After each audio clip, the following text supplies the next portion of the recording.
Hello everybody. Before we get started, as always, want to give a shout out to this lovely music we've been listening to during pre-stream here. This is by Declan DP. I believe it is called Retro. Thank you to Declan and everybody like them. It makes it free to use our low-cost assets for our streamers so we can have better streams. Thank you very much.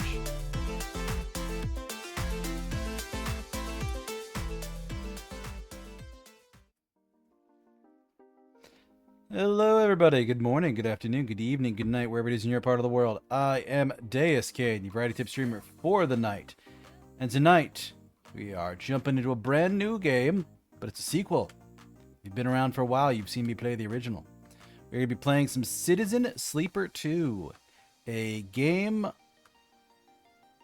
How would I describe this one? It came out in January, and I was knee-deep in the middle of several other games at the time. Steam page is up. It's an RPG, dice, cyberpunk, story-rich sci-fi game. Those are the genres.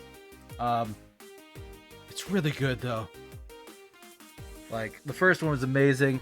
The second one I'm hoping is fantastic, too. I hope it has voiceover this time, because that's something I was missing, I think, from the first one. But we'll see. But yeah, I'm super excited to play this and check it out.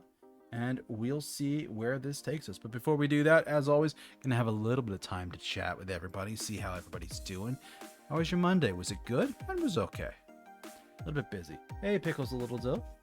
How's it going? Also, Valis, congratulations on first. You were here first, and you have the redeem to prove it. Enjoy your lurk. Thank you so much. But yeah, to catch people up who weren't around for the latter part of last week, I got sick as a dog in my tum-tum on Tuesday. Canceled Wednesday's stream because I'm like, man, my tum-tum's real upsetty with me. It's upsetty spaghetti, and Lord knows what it's up to. It was up to mischief on Tuesday, Wednesday, who knows? So Wednesday I canceled stream. Thursday was Juneteenth, and I was off work that day too because I was off on Wednesday. I called off. I had scheduled off on Friday because when you got a holiday on Thursday, who wants to show up to work on Friday? So yeah, Friday night we played Duck Detective 2, The Ghost of Glamping. That only took us about 2 hours, but it was fun. I actually kind of want to like replay that and see the other endings, because like I chose the most common answers that everybody gave, but it still resulted in my roommate's girlfriend being arrested. His girlfriend, who actually kind of likes him. So sorry, Freddy. You'll find one next time.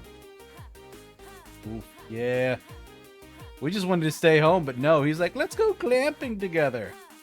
All right, I'm gonna get your girlfriend arrested again. But yeah, tonight we're gonna be jumping into Citizen Sleeper 2. Really looking forward to that. But I had like a solid 5 days off to get into Mischief, and that Mischief was I was playing Lies of P. I finally caught up to the point where you can get into the DLC, and I marathoned the whole fucking thing this weekend.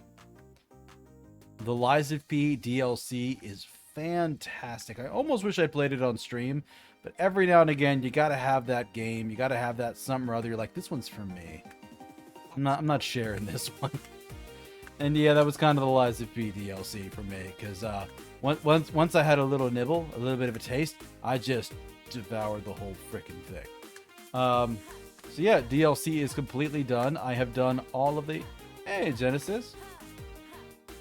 Once I finished off all of... once I started Lies of P DLC, finally caught one of my streams. Thank you so much. But yeah, the DLC is really good. There's like 8 or 9 incredibly strong bosses that look really good. Hits like a truck though, because there were people talking about like how rough the game is. What DLC? The DLC Lies of P Overture, the DLC for Lies of P. The people that were talking about how hard the DLC hit and how much damage they took, they really didn't see how heavy-handed the New Game Plus system was, because New Game Plus hits really hard. And it did remind me of that type of damage. So, like, you need to have your shit together, or the game will hand you your ass. But I did pretty good for myself. I did pretty good, and I'm pretty proud of myself for getting through it and getting through some bosses that I know some friends actually had some trouble with. But I'm trying to think of who my favorite boss to fight was. Because, like, Veronique was a good example of, like, a boss that was really cool, and I saw my friend fighting and struggling against them. And I had a strategy that I'm like, okay, I'm going to try this. It worked perfectly. I destroyed her weapon, so her phase 2 was significantly weaker. And as a result, I basically just bodied her, and I got her on the first attempt. It was not hard at all. My friend was just stuck on Veronique for a while. That gator that starts off the DLC is rough, though. That thing is really, really nasty.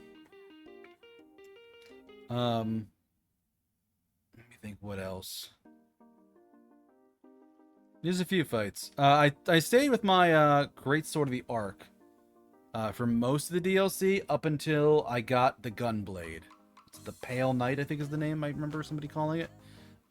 That thing is amazing because that's just a very quick heavy attack, and you get a very quick follow-up that just gives you a lot of just heavy burst damage really, really fast. And as long as you're not fighting an opponent that outspeeds you, the weapon's just fantastic. Let's go. So, yeah, it's a really good weapon. But, yeah, there were some fights, like there was one where it was very much a parry fight. And that one I went back to the Great Sword of the Ark because that has an amazing parry value and an even better, like, if you screw up the parry and just only block it, the Great Sword of the Ark has fantastic defensive stats. So you take very little damage through the guard, which made the difference. Because that other one isn't as good. The Pale Knight is very fast. And it's a little bit shorter than the Great Sword of the Ark, so it's easier to use in closed spaces. But the problem then being that it's not as strong and it's not as defensive. That's how they balanced it. Which is fine, because like I could just swap between the two. I think as I'm getting towards the end of the game, I'm actually dumping more and more points into capacity, so I can just carry more stuff. Because I basically have like 3 weapons I want to use at this point. I want to use the Great Sword of the Ark for times when I have to. I love that gun lance. I love the Pale Knight. And then the weapon you get from beating the last boss of the game, the is the Rose Estate sword, something like that, I think. But that weapon is also extremely good. So, yeah. Now, I'd like to have all 3 of them, but I only have enough slots and stuff for... I think I can... Can I open another weapon slot yet? I don't think I have enough P-Organ things to open up an additional weapon slot. But, I'm getting there.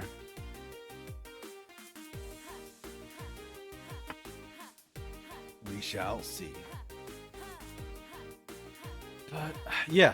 So my weekend was basically me powering through Lies of DLC and having a blast with it. I didn't do much else, honestly. Like, made sure I had some content queued up. So, next 2-ish weeks are planned up for YouTube. YouTube is good through this week. Next week, there is no video for Friday. I've been debating on whether or not to upload something. But basically, Expedition 33 ends on Wednesday. And Friday is the 4th of July here in the US. And I can't imagine that video is going to get much, if any, traction on 4th of July. So I might just skip that one. I do have some VODs I can load up, but I just kind of don't want to. And at this point, I do think I'm going to need to do my vacation week pretty soon. So usually I put those on... I usually take one of those every quarter. My last one was in March, so we're running a little bit late on vacation day, but I almost considered it this week because I was like between games and I didn't have much to do, but I do have a collab on Friday, and it feels weird to take a vacation week, but also be like, and I'm also on this collab. So this is not vacation week. Next week's going to be vacation week. So that's the plan currently. Unless some amazing opportunity comes up, but I am skeptical of that. we'll see. But I'm definitely glad that June is almost over. This month was rough. Between my car acting up the one week and my stomach acting up the next. Yeah, I could use a pretty stress-free July. Of course, since now I said it, it's probably not going to happen, but knock on wood all the same. And then August is going to be 3 checks for me, and I'm going to try and behave myself that month and put some money away. I need to do that for the next couple months, honestly, because the car thing was really expensive, and I still need to put some money away to kind of pay back into the bank account. Not pay back, but because I could afford it. But I want to put some money away to like cover the cost of the new PC and have a backup, and not be living paycheck to paycheck kind of thing. So the sooner I can put some money away, the better. I do have some candidates that I'm looking at for potential live 2D, so I might start having those conversations in April as well. Hold days to not spending. Got it. Hey, I have not put in any comms yet for next month. I did my batch at the beginning of this month. I'm waiting to get a couple of those back. And honestly, Thursday art days, I have those queued up, but those are close to ending because I have some... Actually, what am I up to now? What do I have here? Check my calendar. So I'm scheduled for art up to the 17th at the moment, and that's the last piece I have. I have 2 more commissions out there, I think, that I'm waiting to get back that could come back in time. Actually, no, I did have 3 because I have one small one that I got, which was $10, and I'm like, yeah, no, I want to check this one out. And I'm in queue for that. I'm in queue for another one that's due beginning of August. And then I'm actually getting a lot of progress and examples back for the person that's working on my Twitch panels. I've been in communication with them a couple times, so those are coming along real well too. But otherwise, my last 2 commissions for the big commission, the one that was expensive, that I got in... When did I submit that? April? Nice. But that one is scheduled for about 3 months, and it's due on the 29th of July. So by the end of the month, I'll get that. That'll be, from the way it looks, it'll be like another big wallpaper style commission. It's going to be a big one. Hey, Monday morning. How's it going? But yeah, I have the big wallpaper-esque one that's kind of coming back. And I have a card website that should be done by the end of July. And then like a tiny one that I might use for just a reactive image, and another silly one for your character here, and then the Twitch panels, and that's really it. I have 6 of them pending. That's 5 of them, and the 6th one is just a personal commission that I got. So yeah, so there's the art train is slowing down, which is good, and it's fine, because yeah, it needed to slow down a little bit because I was spending a ton of money. But I do need to start like thinking about like Halloween and stuff like that. So I might put that commission in August as well, because that'll give people like plenty of time to make a Halloween thing for me. I'm not going to go for the big one that I thought about getting, just because there isn't enough time and there's definitely not enough money to like do that. But I could do something small. Just get a new reactive image with a costume. So should be fun. That being said, I have no idea what games we're playing for Halloween. But I have an idea on the backup costume, and that might be fun.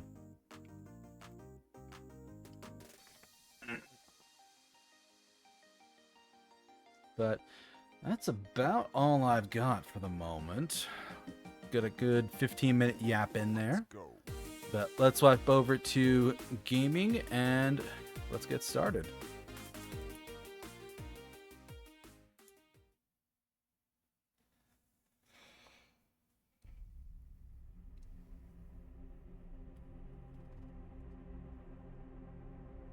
How's the audio for this, by the way? There's not a whole lot going on right now, but I just want to make sure it doesn't look like it's drowning me out.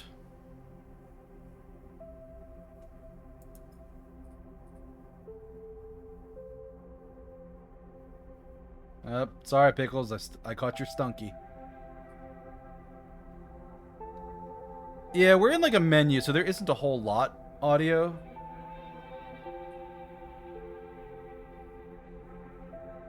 Never mind, you can hear it now. Yeah, it is a fairly quiet game because you're sort of in space and it's a lot of atmospheric music. But we'll check and see. I'm actually very curious if this one has voiceover. So yeah, let's hop into it.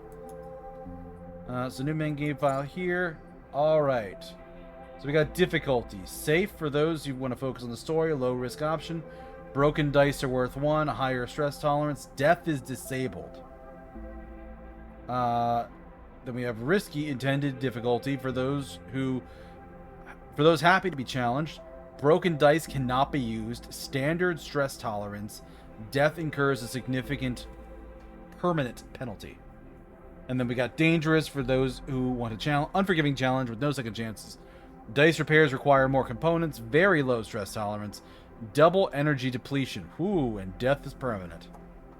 Yeah, I'm gonna stick with the standard intended difficulty. Ah, nice.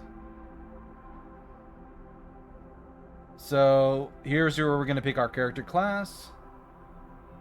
So this is the operator. Operator sleepers are built to work with drones and remote machines over local networks, perform corporate resource extraction from a distance. Operators have expertise in working with interfaces and computer systems, but are more physically fragile than other sleepers.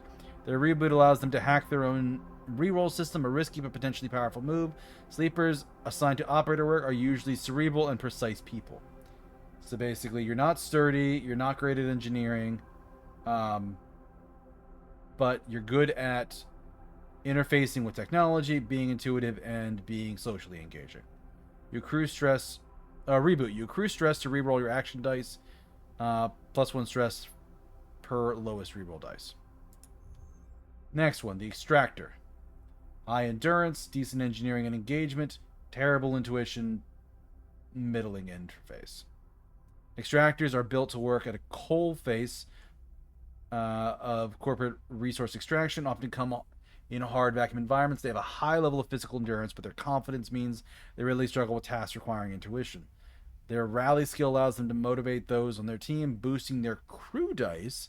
Sleepers assigned to extraction work are often confident, self-sufficient, and have a high level of endurance. So you accrue stress to boost your crew dice, +1 stress, +2 to the lowest crew dice. And the reboot just re-rolls your lowest dice. And then we have the machinist here, which is mostly engineering, a little bit of interface and intuition, not socially engaging, some endurance. Machinist sleepers are built to repair and modify automated systems used in corporate resource extraction. Machinists are very skilled engineers, but their isolated work means they often struggle with tasks requiring a direct approach or social engagement. Their focus skill allows them to focus on a single task and boost their own dice to excel at it. Sleepers assigned to machinists are usually diligent, careful, structured people. So focus, accrue stress to focus on an action die, +1 stress, +2, and focus, lowest dice. -1 stress on focused positive die outcome. Is there a positive thing here for any of the other ones? No. So what do y'all think? I've played all of these in the past, but do we want to go like more like physical brawly with the extractor? Do we want to go more techie with the machinist? Actually, I guess techie would be the operator. It's basically, yeah, they all start with some skills, and they're able to balance things out eventually.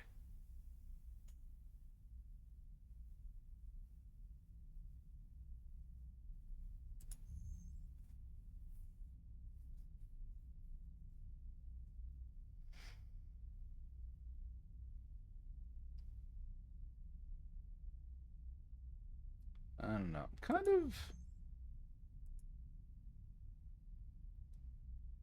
I mean, I like the operator. It's a fun one to play, but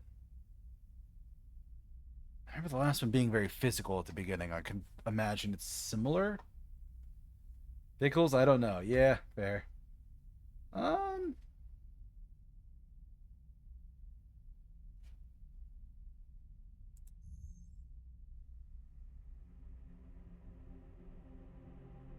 yeah, it's just cables inside of a skin suit. That's actually kind of cool there.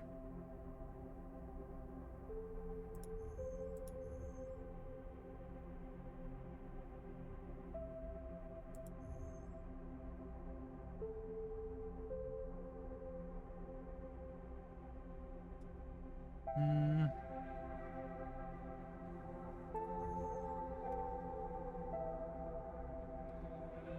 Let's go with the machinist. I want to try this first.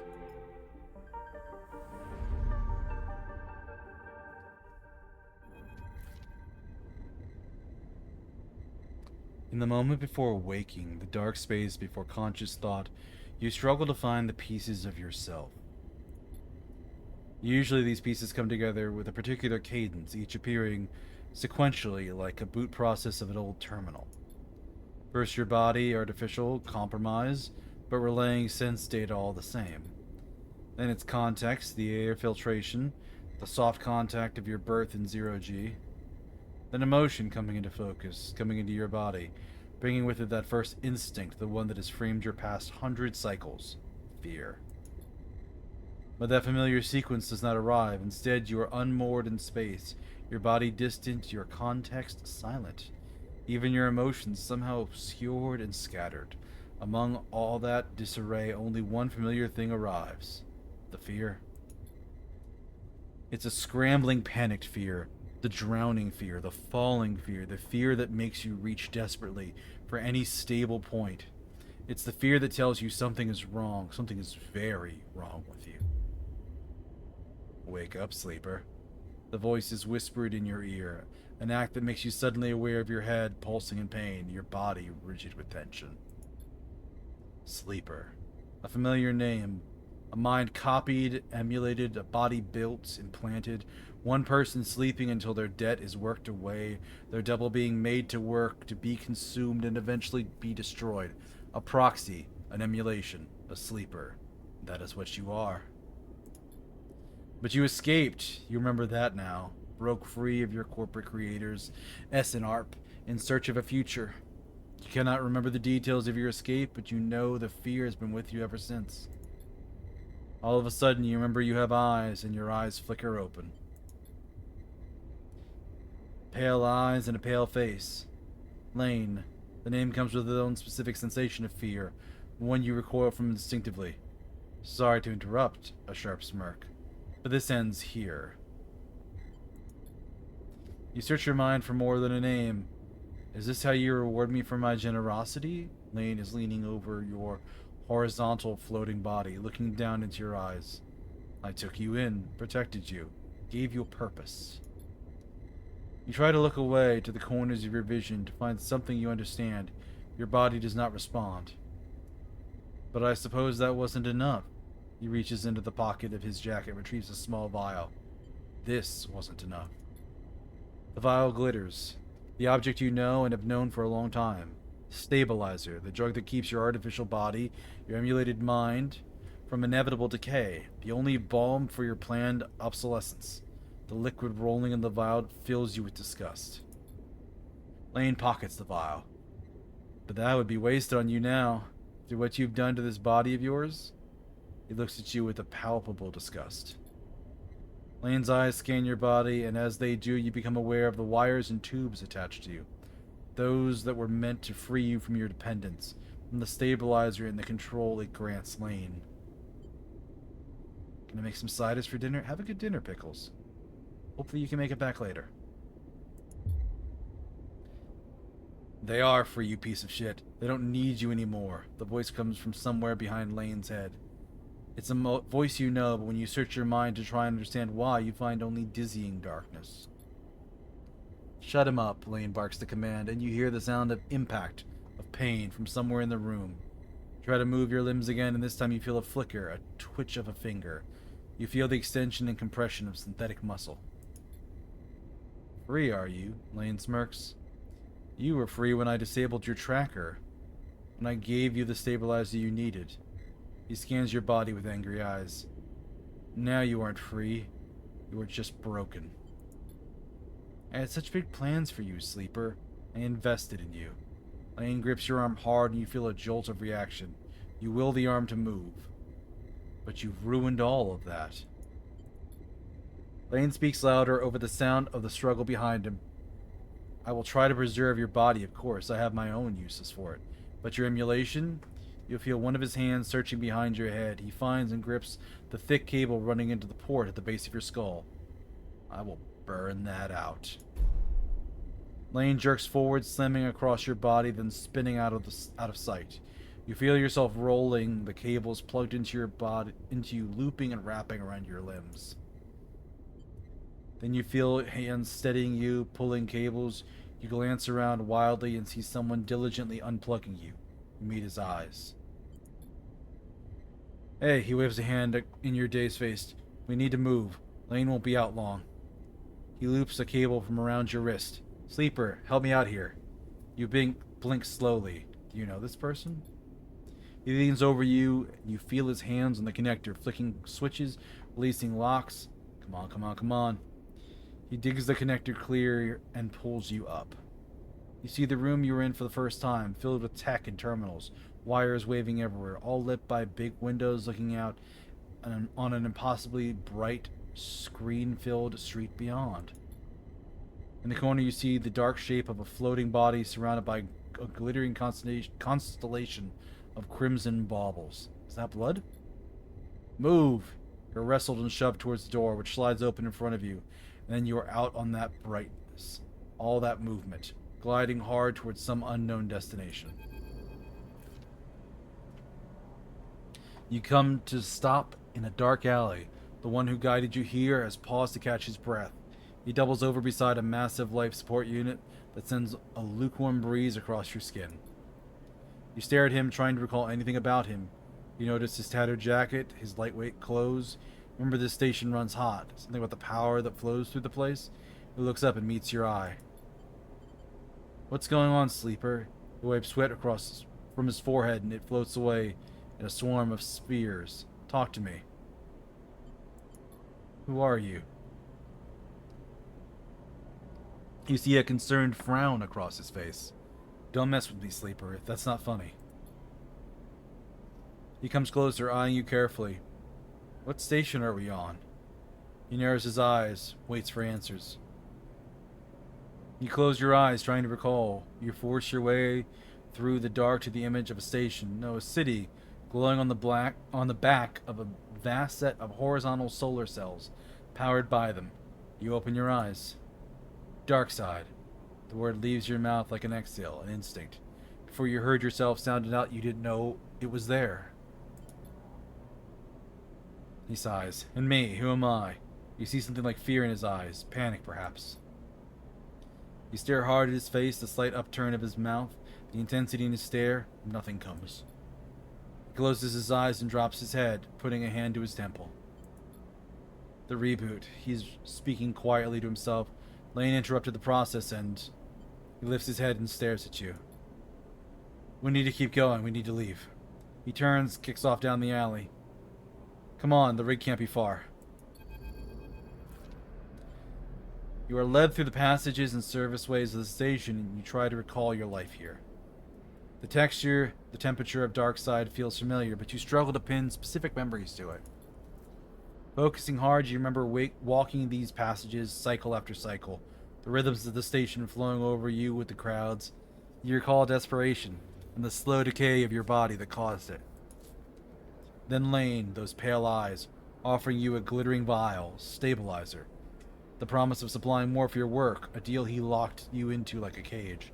There memory fails you, but in the dark beyond the moment, the residue of panic, of fear remains. You were Lane's prisoner, Lane's plaything. You shudder in the cold passage. Wait, your guide holds up a hand and you stop your glide using the wall. Ahead, you see the tunnel opens up into a wide open bay with a few doors leading to cylindrical tunnels, the docks. They're watching the rig. He nods towards the docks, and you see one of the doors has a couple of figures flanking it.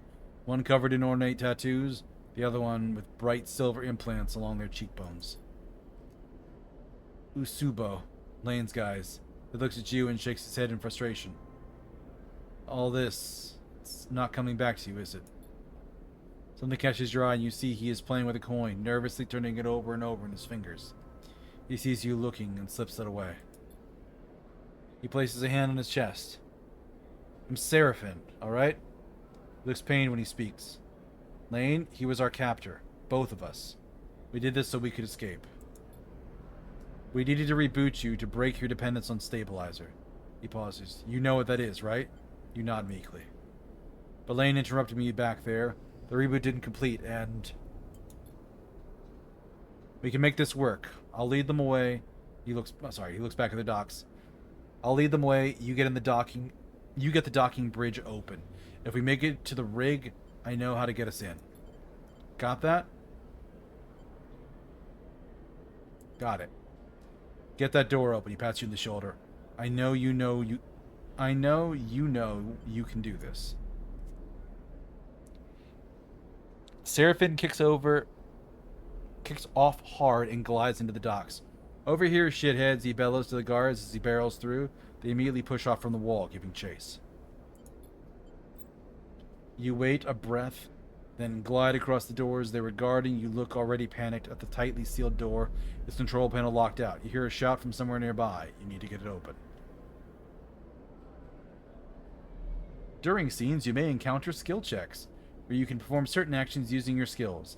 Like dice actions you will encounter later, skill checks have a positive, neutral, and negative outcome. The better the rating of your skill, the more likely you succeed on the check.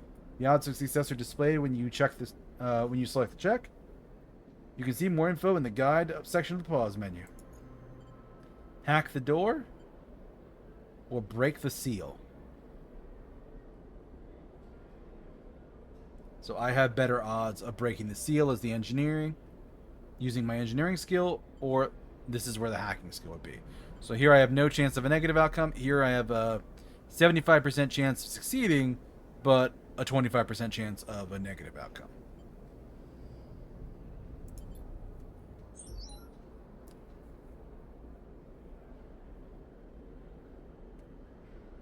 See, you wait, collide to the thing, you hear a shout, you need to get it open. You shift to the central access panel and wrench it open. It takes only a moment to understand the mechanisms, and you reach in and snap the locking axis, the door popping open with a hiss. Go, go, go! Seraphin flies past you through the doorway into the docking tunnel. You turn to see two guards approaching fast across the docks and quickly glide after Seraphin. Seraphin is already at the rig's door, inputting an entry code. The rig's door scissors open, and you both rush inside. Quickly, Seraphin grabs you by the arm and drags you to the cockpit, the ship's layout hazy in your mind. He dumps you in a flight seat and straps himself into his own. You see him tap a series of buttons as he does, talking to himself. Come on. The rig's drive rumbles to life, and Seraphin slams the button on the console. You feel the force of the ship's acceleration as it pulls away.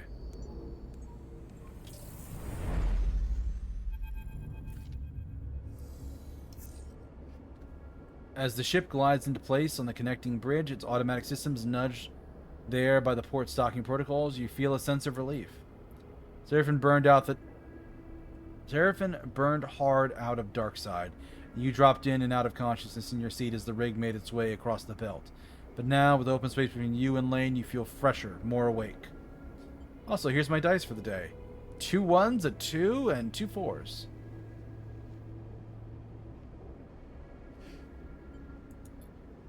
Seraphin breaks the silence. We're good, Sleeper. His eyes don't leave the monitor, and you realize this part of your escape is routine for him. You and he must have docked the ship countless times in your work for Lane. The problem is you don't remember any of them.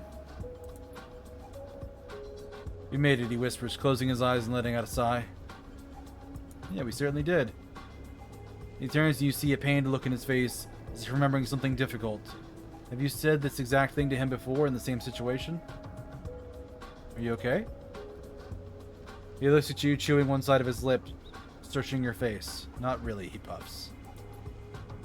Seraphim reaches up, flicking through a set of switches in a practice fashion, completing the shutdown. You watch, a little frustrated with your own uselessness. Running the rig, you realize there's just another thing you've forgotten. A clunk that runs through the walls of the ship is followed by a short percussive alarm note from the pilot's console. Docking complete. Seraphim kicks off from his seat, twisting as he glides you towards the back of the cockpit. His hands find the rails on either side of the door, and he pauses, facing into the corridor beyond. He turns back to you, backlit in cold cyan. We need a plan. He glances around. Lane's not going to let it slip away quietly, he sighs.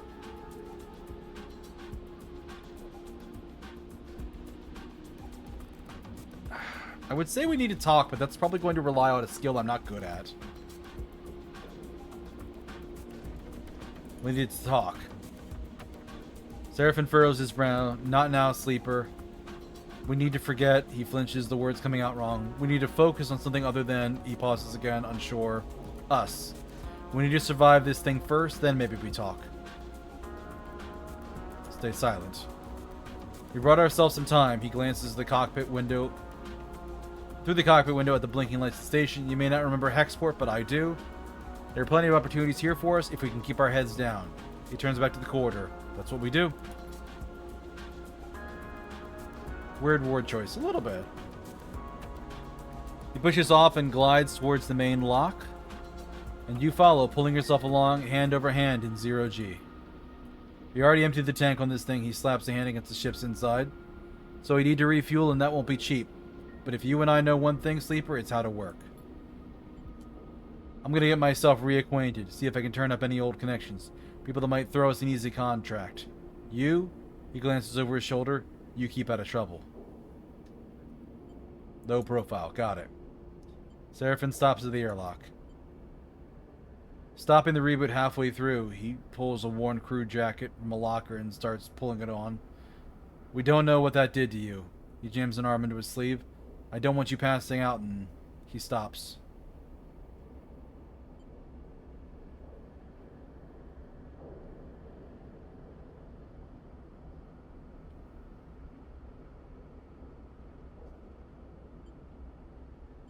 I'll be fine. Seraphim drops his head, swearing to himself. He grabs another crew jacket and thrusts it at you. Just pull the damn hood up, will you? You take it and slip it on. Thank you. Seraphim nods. He stabs at the button to open the lock. The inner door hisses open and Seraphim glides through. Wait for a little bit, then leave. Anyone who look at us will be looking for two people traveling together. He looks at you in your worn crew jacket, a limited disguise for what is clearly a sleeper. We meet back here later. Any trouble? Same thing. Meet here. He surveys your disguise again and shakes his head. This is a shitty idea. He gives you one last look. You find yourself something to eat. Suddenly you recognize Seraphim's instinct to look after you. A flash of a relationship now lost to the reboot. Catch. Seraphim throws a handful of something towards you. You manage to grab the projectiles, and when you open your hand, you see a sack of cryo-chits. These should get you some food. We'll need some more for fuel and supplies. He grimaces. That means odd jobs in the station for both of us. Seraphim kicks off and glides down the docking bridge. Don't go too far, right? He shouts as he leaves. Take it slow. With that, he's gone, leaving the connecting bridge and heading into Hexport's docking concourse. You wait for a moment in silence. Plan time. Try to think about what might be coming. You need work. That's the first stop. But then what? Lane will be coming eventually. The sooner you can put some distance between you and Hexport, the better. That's the plan. Rest, resupply, and run. You shake the thoughts from your head and pull your jacket tight. Let's see what Hexport has to offer. You kick off and glide into port. Tutorial. Welcome to Citizen Sleeper 2 Starward Vector. The game runs in cycles, during which you can perform any action with your dice, use cryo to buy food, fuel, supplies, and items, progress clocks towards new scenes and events. You can also preview the tutorial stuff here. Use the mouse to scroll your view. Select locations with left click, right click to leave location.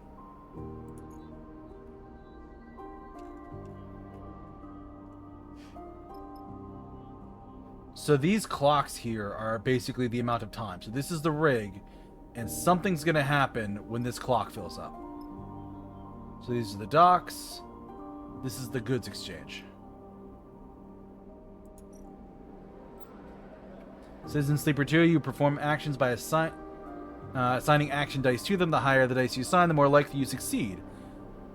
But your dice will be modified by your skill. Your skill modifier for the action is displayed on the right and will reduce or increase the value of the dice assigned to the action. Like skill checks, dice actions have 3 outcomes: positive, negative, and neutral. Each action is rated as safe, risky, or dangerous based on the outcome it has. The more dangerous an action is, the more significant both its rewards and consequences are. For information on dice actions, check out the guide section of the menu. So, I can use my Intuit skill, which I don't think I have much of. Can I check my skill menu here?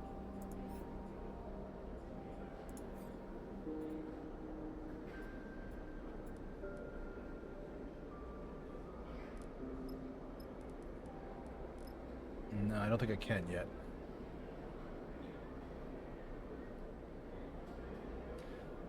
But here, so export connections. So basically by doing one of these two things here, I am boosting my growth towards the connection here. I don't think I have very good engage skill. So I kind of want to leave that. Let me go here to the exchange. What does this have? Okay, there's an engineering skill here, but I have bonuses towards that. So that's very good. Trading scrap is all about identifying materials and cleaning up components. It's an engineer's job to do more than a trader's. Impress the broker's interface. Data exchange brokers are the heart of the exchange. They show off the knowledge by doing encryption. Maybe you can talk the talk. And this is 4. So this is where contacts are found. You just need to look. So here, if I drop that in there, it's going to change it from a 4 to a 5, which improves my odds. If I put a 2 in here, it'll up it from a 2 to a 3, but that's not great. What if I put this over here? So that's 50-50 neutral or failure. Or I can put this here, and it's just a 4, which is 75% chance of success. So yeah, basically, you want 5 or better to succeed on things. So this one's dangerous, but I actually have the right skill for it, so it's fantastic for me. So we're going to start action at the scrap trade.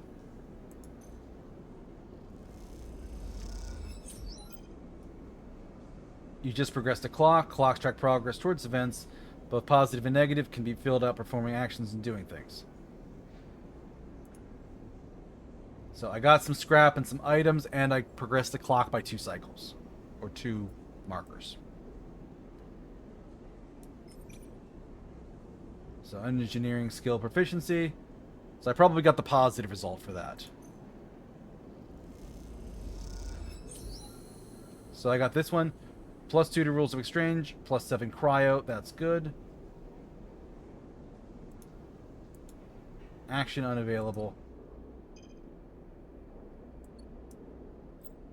New location. The rig is your ship and home on the beta. The rig is docked at the hub. There are multiple things you can do. Bunks use dice to reduce stress. Galley use supplies to regain energy. Other locations unlock as you play. The rig is the dock and the hub. Your crew will also be able to gather resources to contribute to the upkeep of the ship. You can choose which resources they focus on. Random chance of acquiring at the end of the following cycle. So you're on the run. That's basically until they find us.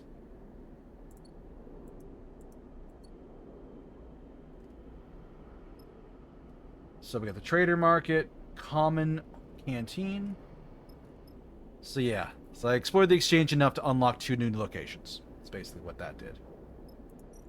Over here at the docks, this is risky, but this is outright dangerous.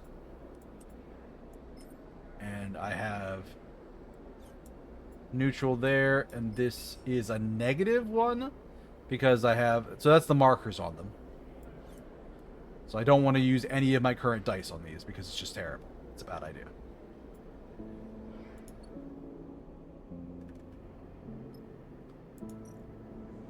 So trading hall. Fuel depots like this can be found at the station. Selling lifeblood of this for that. So I can trade some cryo for fuel. If you have enough cryo, you can fill your fuel capacity in a single order. I can trade supplies. As a healthy stock of supplies. Stack grown veg, water, usually some extras all packaged up for crews coming through. Or I can fill supplies. So, yeah, it's just a shop.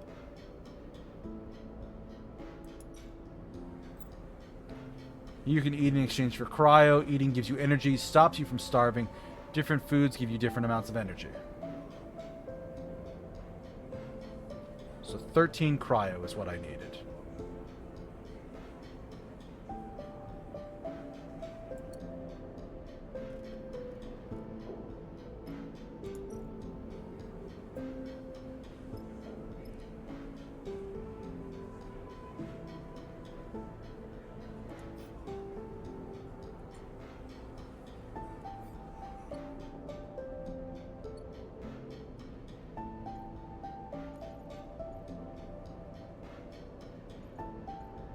Scavenge fuel, scavenge supplies.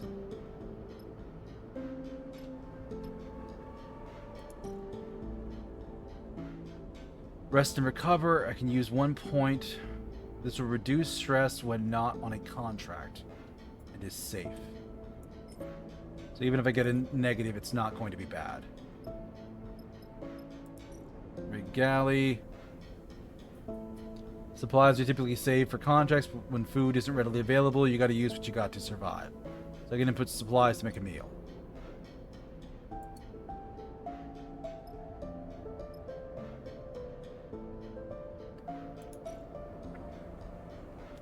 Alright, so let's get some food.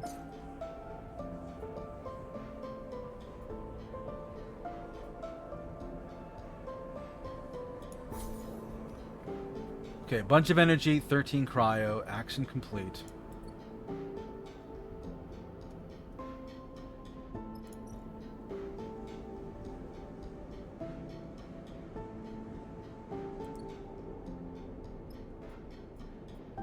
So I have no fuel currently.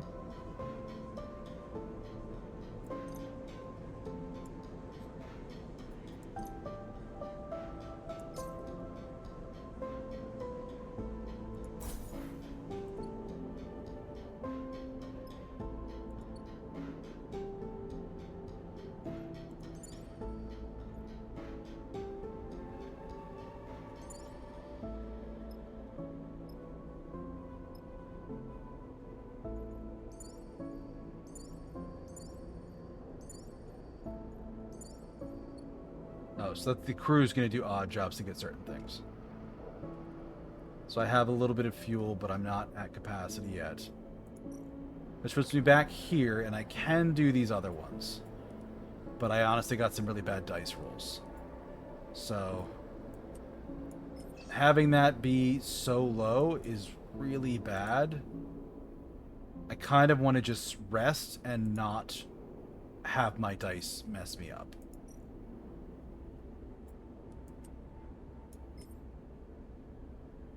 So yeah, we're gonna start action and just re-roll the dice. Because those ones are just awful. So -1 stress. Action complete. Where's my stress level?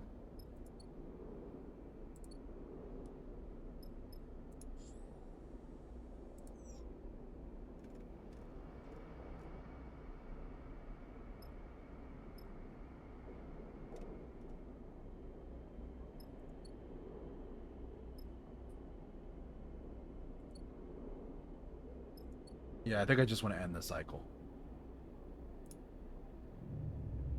So I don't want to use those ones, because that's just going to hurt me. Okay. So we got a good day here. So I got a 6, a 5, and 2 4s. We're in trouble, Sleeper. Seraphim leans into the bunks as you're getting up. Without further explanation, he disappears down the corridor towards the rear of the ship. You drift out into the passage, pulling on your clothes and gliding through the lengths of the rig. Cool air making you shiver. Seraphim is a silhouette leading the way. Steps to the far end, diverting through a side door, shooting you a glance as he does. And there from inside, holding one of a tangle of arm-thick cables that are waving in zero-G engine room. Do you know what these are? Fuel pipes? Close enough. These are the engine's feed lines. He waves one around the ear, and before you ask, no, they aren't supposed to be wagging loose. What happened? They must have broken loose when we pushed the ship hard on our way out of Darkside. He looks at the mess. We are lucky the reserve tank is empty, otherwise it would have been bad. But he pushes the pipe to one side. No feed from the reserve tank means that the rig's range is limited to local region only. He thumps the large lump and housing of the engine. This thing can't take us anywhere far. So we fix it. He sighs. That's the short of it. Wax the engine housing again, harder this time. It's just not been our run of luck. He turns and starts gathering the tangled feed lines, his frustration evident in the violence of his movements. We need to get a new set of these, that's for sure. He starts forcing them into a crate. So how about you try to track them down? He looks at things here and see if you can figure out another fix for the reserve tank.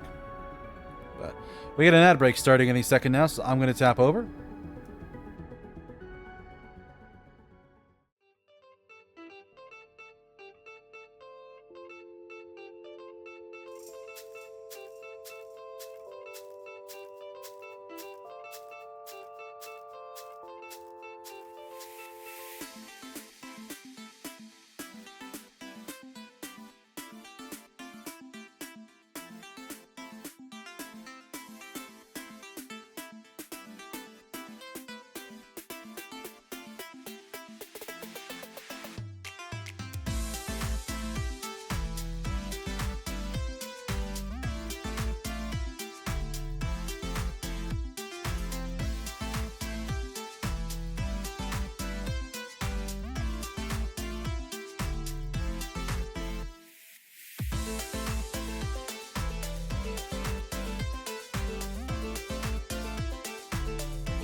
Ready, everybody? We are back. Let's hop back into it.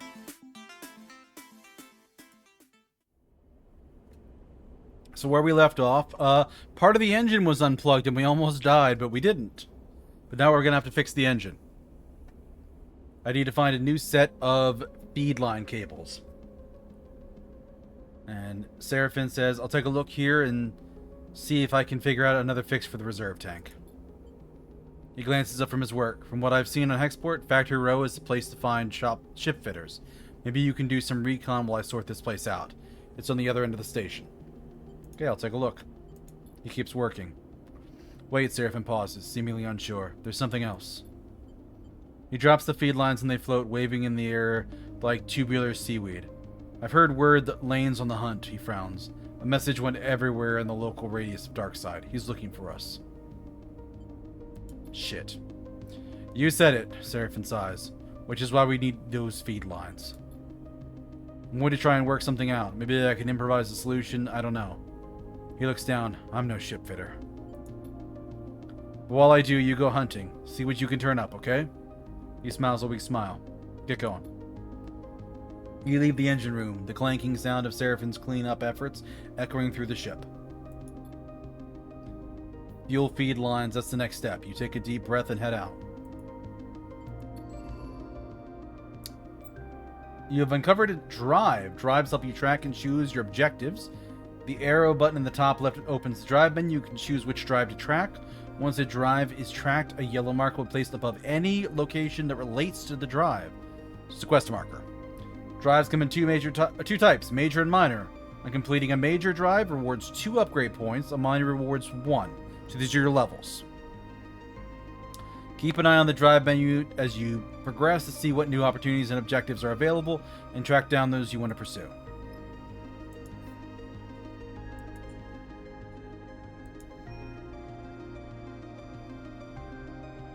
So find a ship fitter.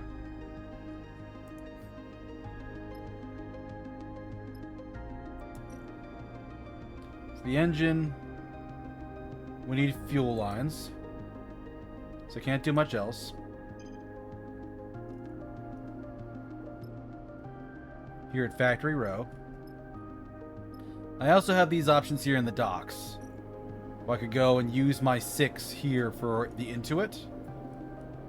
And honestly, even the 5s and the 4s. To really give myself a higher probability of succeeding at this. For now, let's see what these are, because that other one doesn't get me anything. So this is Endure and Intuit. Factory Row filled with workers hauling materials to 0G.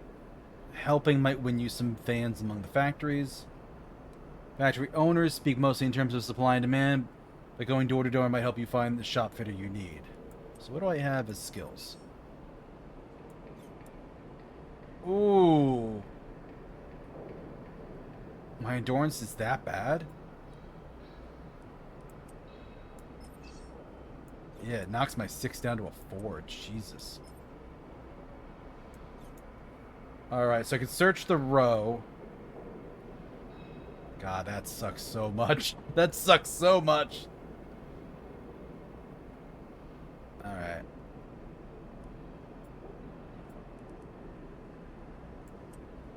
I really don't want to burn the 6, but one of the nice things here is if you can get it up to a 6, it's 100% positive. So it's the best result.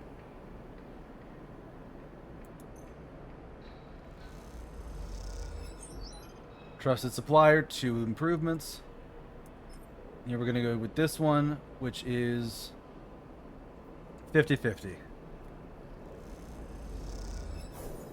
So I got a 1. I got a normal success.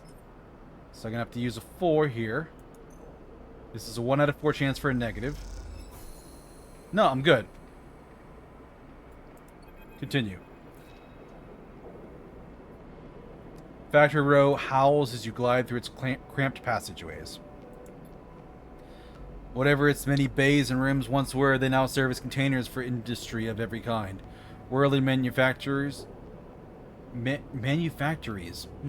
Precisely engineered components with rapidly shifting arms, while scrapers hammer incessantly at bent shift plates. Everywhere you look, there is energy and activity, and for good reason. Hexport itself is built on the derelict fragment of a solar reflector, and even a small amount of energy generated by its containing mirrors is enough to power a city of machines. It's familiar to you, of course, in a strange, far-off way, because Darkside. That place and your memory of it are a muddy haze, but it's hard to forget the glint of its hexagonal reflectors, 10 or 20 times more in number than hexports in that wild, flickering city, glowing on their back like a tumor. Growing on their back. In comparison, hexport feels provincial, but deep in Factory Row, you could almost be back in Darkside. And you see them, tubes just like Seraphim had waved in your face, the feed lines. You push over to the display window on the unit, marked Karsten Supply in block capitals from the hull plate. There, amongst angled shelf of an oversized ship component, sits the feed lines like some large biomechanical tangle of snakes. You slip in where the sound of Factory Row is a little screened and spot a large figure working at a bench, hunched over, concentrating. He doesn't seem to notice you. Hello? A sharp eye glints as the figure looks over his shoulder. Can I help you? His accent is heavy, but unknown to you. Those feed lines, how much? The sharp clink as Karsten places his tools and the component against the magnetic plate on the wall. He turns with surprising grace and begins cleaning up his hands on a cloth. Those sharp eyes scan you, but Karsten's thick-set features do not betray the results of his appeasement. Custom built those, for a client who never collected. He looks at his hands while he speaks, checking for stray oil stains. You have one of the old MEVs then? He sounds out the MEVs then? He sounds out the letters in a way you don't recognize as he speaks. You try to recall anything you know about your ship, but the memories elude you. Perhaps Seraphim should have come along. That's right. Always good to see one of those still running. Look, Karsten drifts over to where you're standing, imposing his imposing height evident. For a fellow enthusiast like you, he continues in a distinct monotone. Let's say a few hundred cryo unclean chits. He shoots a glance at the feed lines. 400, let's say, to be precise. Oh shit, Citizen Sleeper. Hey, your waddleness. It's actually Citizen Sleeper 2. How's it going? This shit was brutal starting. Yeah, hopefully I picked a good class with the engineer. 400. 400, he says back, repeating your question without emphasis. It's expensive, I know. It's a shame, but it's just what they're worth. He screws up his mouth a little into something that might be a smile. However, I'm more of a bartering type myself. Barter sounds good. He nods sagely. There's a little favor I need a crew for, and well, you look like you might be a good fit. He tucks the cloth away in a pocket and clasps his hands. I know an old Solheim wreck out there. Very old, pre-collapse. It's tucked away at a dead zone, so no one ever really cut it, he shrugs. Not only that, but Solheim derelicts have a habit of triggering nasty security protocols when you're approached by an unfamiliar ship. So it's been left well alone. Once established, the dice rolling is peak. Yeah, it's pretty rough. My first day had 2 1s and a 2. So like I was hurting on day 1. But a salvager like this with an old Solheim rig, I bet it wouldn't even flinch if he saw you coming. Hey, I did okay on day 1. I got some good stuff done. I burned 5, 6, and a 4 today, but I still have a 4 and a 1 left. I have special interest, a need for that old tech. All those Solheim ships have a data core, and while I don't care about the accounting reports or material ledgers or whatever they keep on the damn thing, I do care about the hardware. Is there still a solar-powered guy? I don't think I've run into him yet. I just started. So if I was to find you back here with the data core on your cargo hold, clean, cut, and complete, well, then I could see my way to doing a straight barter for those feed lines. Karsten pauses, sniffs at the air again. You just need the coordinates. Simple as that? Simple as that, he repeats in his monotone way. So you interested? He glances back at his workbench. Because I'm a busy man. I'll do it. Alright then. He holds out a heavy hand for you to shake. As you automatically reach out, he grabs your forearm instead. Karsten pulls you closer, squeezing your arm. Let's keep this one between us, alright? He half smiles, his face huge and close. It's our deal. Before you can respond, he thumbs a little drive into your palm. These coordinates. And then he lets go of your arm with what you swear is a wink. You take a moment to gather yourself, and by the time you do, a whirling fills the air, Karsten having returned to his workbench. You turn and glide out of Karsten's supply with a growing mix of anxiety and excitement in the pit of your stomach and the cacophony of Factory Row in your ears. A contract. Seraphim might even be impressed. You look at the drive in your palm and smile. This could be your route out. You think of leaving this place behind in possession of an improved ship, too. Suddenly, a small but firm hand falls on your back, an equally small voice coming with it. Hey, wait up. You turn the pass to see a young woman, her hair waving from the rapid glide she clearly came out of to catch you. She steadies herself using your shoulder. Sorry, she smiles a quick flat smile. Wanted to catch you. I'm Junie. Her dark eyes flicker around nervously. You notice the portable terminal she carries, something data scrapers call a deck, and her backpack full of components and trailing wires. What's up? Karsten, she says, still catching her breath. He sent me here to grab you. She smiles that flat smile again. Wants me to come with you on the job. Her eyes shoot to the drive in the palm of your hand. She smiles again. Why didn't he tell me then? She glanced back towards Karsten's. I guess he forgot? He does that sometimes. She looks sheepishly at you. He just grabbed me after you two were done talking, so... Karsten always sends me on things like this. I guess he wants me to help you out. She keeps an eye on things. She pauses. I can be pretty helpful. So, she looks around the passage. Should I meet you at your ship and you can tell me when you're ready to go? I'm not exactly sure, kid. She looks nervous. Sure, I mean, you aren't sure when you're leaving? Yeah, you're sussy as hell, kid.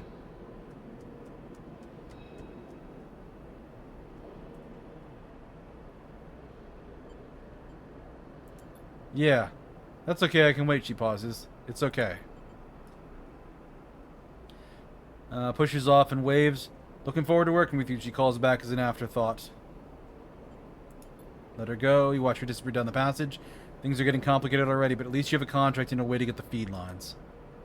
Junie clearly works a database on the gear she's lugging around, which might make her useful when it comes to pulling out a data core, but the question is, what does she get out of it, and why didn't Karsten mention her sooner? You consider your options as you head back towards the rig. Why don't we just go back to Karsten? I don't know about this, sleeper. Seraphim looks nervously out the rig's windows as you finish explaining Karsten's deal, as well as Junie's offer to help. If this job was easy, Karsten would have done it himself. That means there's a catch. He frowns at the stars, and there's definitely something going on with this Junie girl. He shakes his head. What choice do we have? What if, Seraphim narrows his eyes, we could get the cryo together to buy the feed lines? Is that even possible? I found a contract board at the exchange further in station. We take on a job that might get us some of the way towards buying those feed lines. Plus, even if we do want to take Karsten's job, a bit of money to get ourselves prepared wouldn't be a bad idea. Fill up on fuel, supplies, be ready for whatever comes. I'll take a look. Good. While you're at it, you may want to see if you can scare up some freelance crew, too. Many hands make light work and all that. Or we stop messing around, we take Karsten's job right now and get it done before we can think twice. Seraphim yawns. Seems like a whole lot of bad options to me. Either way, I've still got work to do on the drive. Seraphim nods in farewell, heading back to the engine room. Let me know what you decide. From when you pause, letting the haze of plans and ideas settle in your mind. Suddenly you curl up, pain shooting along your spine. You grit your teeth. Your muscles lock tightly. Your vision narrows as you squeeze your eyes shut. Feel a shift as if some connection is broken.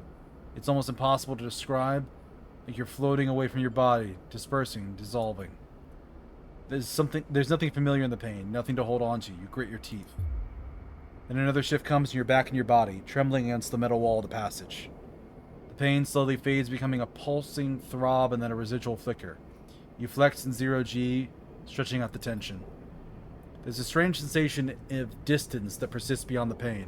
A disconnection between your body and yourself, a flickering numbness that refuses to recede. You wonder if the reboot has done something to your body, or if this is some new sensation you'll have to live with indefinitely. It strikes you that you know so little about the body that houses you. It can be moments away from collapse, or it might persevere for countless cycles like this. You try to shake off the feeling, pushing your hands against each other until they feel like they're yours again. Time is the only thing you need, and right now it feels like it's running out fast. You head for the airlock. You have work to do. You've unlocked a contract. Open the map menu to view it. Contracts are high risk, high reward jobs that you and the crew can take on. They require preparation and care to succeed. You'll need to gather enough fuel to travel to the contract, gather as many supplies as you can afford to keep you and your crew going. Look for opportunities to recruit crew, temporarily or permanently, to help you on a contract. Consider what crew to take. They have different skills and stress resistances, and who you choose can affect the story. Once you're ready, select the contract from the map and then your crew to proceed.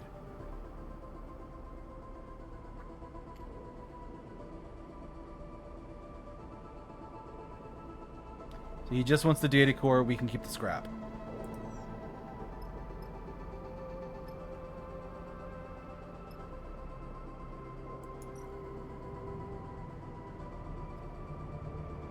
So yeah, my only options are to do one or the other.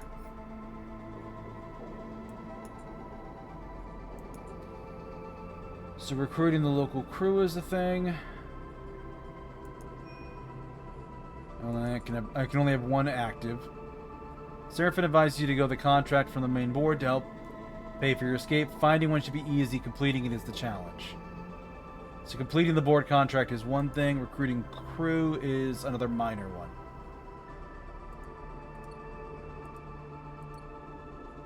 Alright.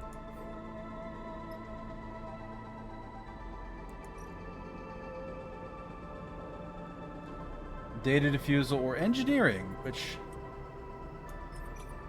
is challenging, but I have the right skills for it. I can sell scrap. At least I've got a way to make money.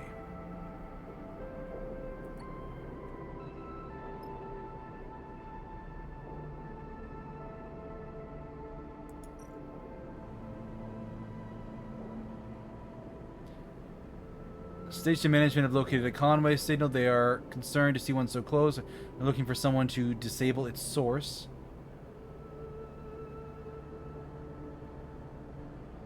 It's 10 cryo to open the contract. It's risky. Could be an engineering thing, or it could be something else.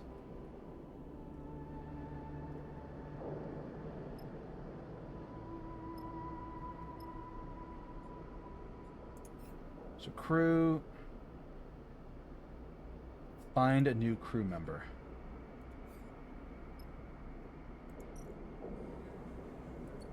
Canteen. The trade hall.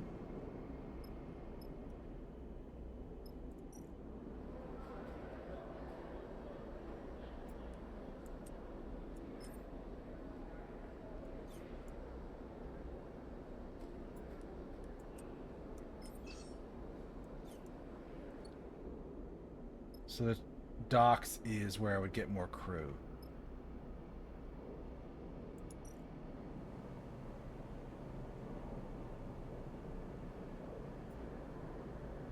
And 200 cryo isn't bad.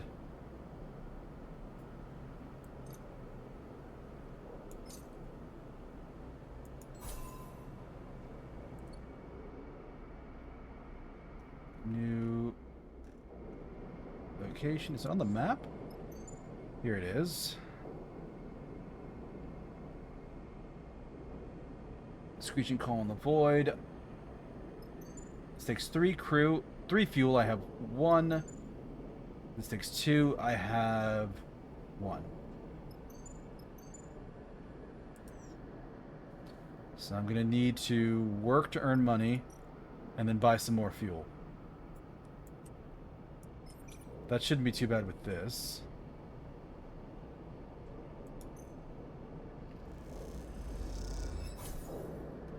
Uh, 10 cryo, minus 1 energy. Oh, I don't like that energy going low.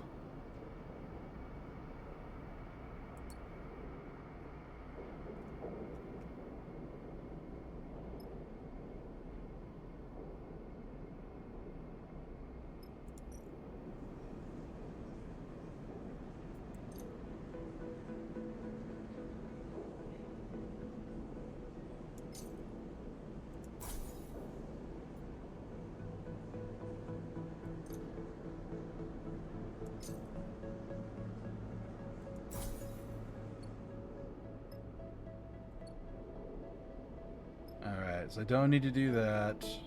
That's just the cables. I can rest in the bunk for a safety.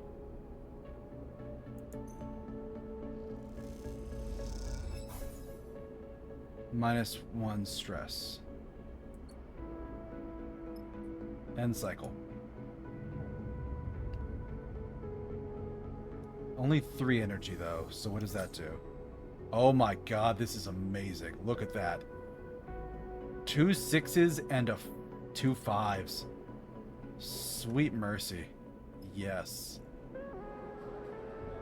Alright.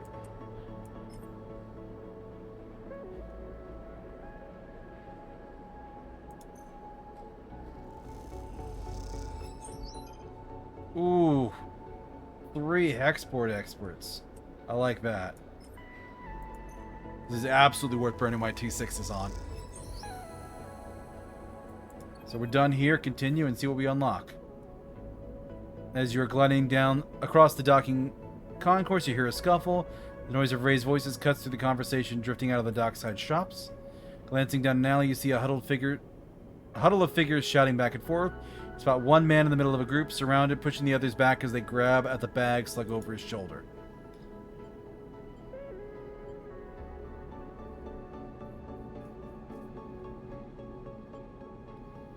You don't like the way this looks, but then again, Seraphim told you to keep your head down.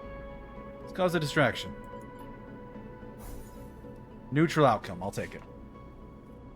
Look around for something that could break up the fight. You see a thick cooling pipes running down the alley wall.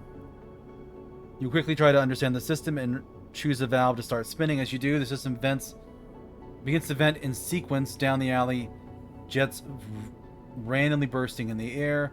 There's a scramble in the alley as you spot the figure who was being attacked drop down to the alley floor.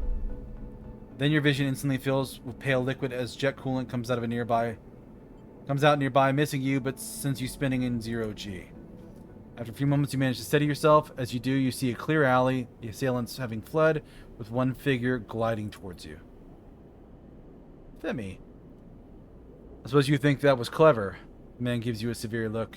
I like to break up fights that didn't start, he laughs. Belt's gonna eat you up. He shifts the large bag on his shoulder, weightless but unwieldy in 0G.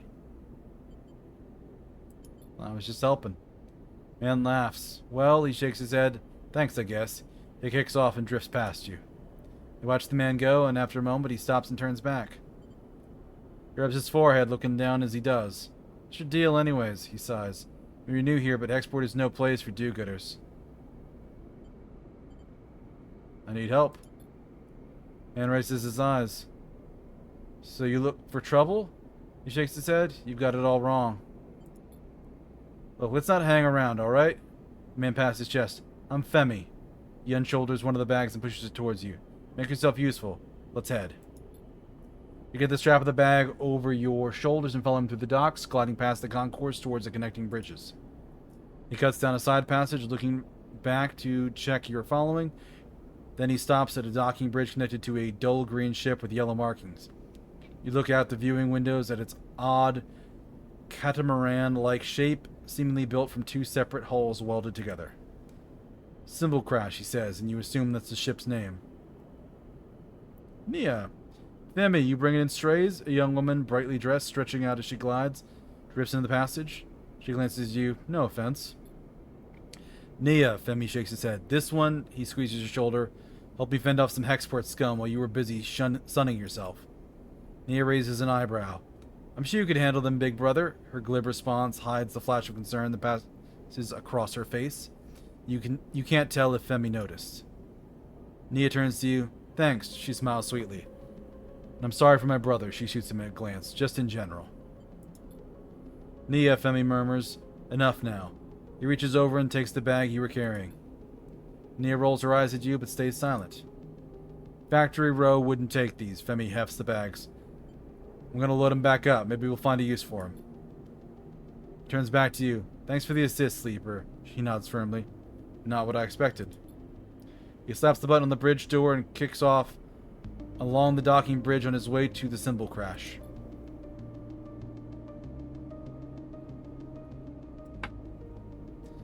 Nia looks at you with raised eyebrows. I hope my brother was joking, or did you really help him? I tried. Thank you. She looks back at the ship. My brother needs help more than he admits. It's okay. She pauses, thinking, I want to ask you something. Takes a deep breath and gives you a direct look. What is she building up to? Are you looking for crew? Sorry to be direct, but you seem like, well, if you're on Hexport, maybe you're with a crew. She stops herself. I mean, maybe your crew needs a crew. Maybe you're looking? Yeah, I am. She struggles to hide her smile. Anita looks back at the ship, then at you. Look, I'll be honest. Being on a crew with my brother is nice, but he is suffocating me. She frowns at her own bluntness. I'm not a kid anymore, you know? But he still sees me like one. She shrugs. I want to show him I can handle myself. I need experience. I need to run some contracts. She gives you a determined look. What do you say? I'll think about it. I'm a good salvager, alright. You can use me. I can spot things, find gaps, ways in. She folds her arm across her chest. I know what I'm doing. Femi taught me well. She glances back at the ship. She can consider it alright. Let me prove myself. Suddenly a shout comes from the ship, echoing down the halls. Or down the passageway. Femi, he makes both of you nervous. Nia looks in his direction. I should go. She pushes off towards the docking bridge. I'll be waiting. Nia gives you one last glance as she departs, then disappears into the docking bridge, leaving you alone in the passage. New local crew available. Minor drive complete. And now I can upgrade. Welcome to the character screen. You're finally here. Here you can upgrade and configure your sleeper. On the left, you can upgrade your skills to improve your skill modifier applied to the dice when you undertake an action. To the right, you can upgrade your push, the unique ability of your class. When upgrading your push, only one upgrade at each level can be activated at once. You can configure which upgrade is active only while at the hub. So my push is...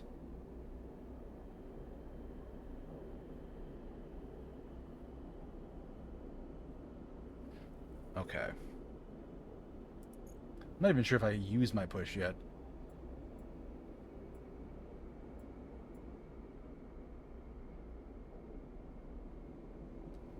So I get a crew of stress to add something to the affected die, or I could keep buffing it to remove stress. But I don't have those points yet.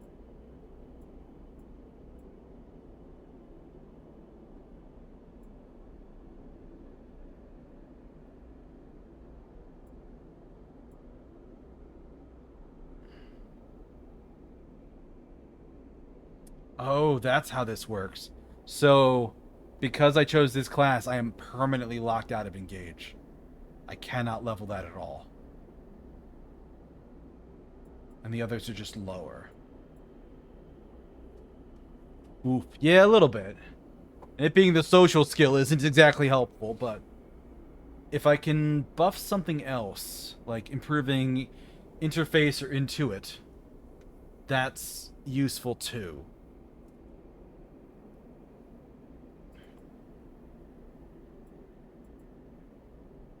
Trackspan engineer, though. Yeah, that's basically what they said. Like, you're so used to spending time alone, you're bad at other things. So this is some kind of benefit.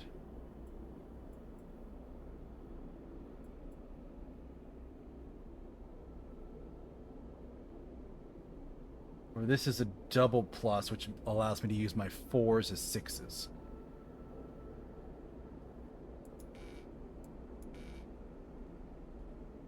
Oh, so it takes 2 points.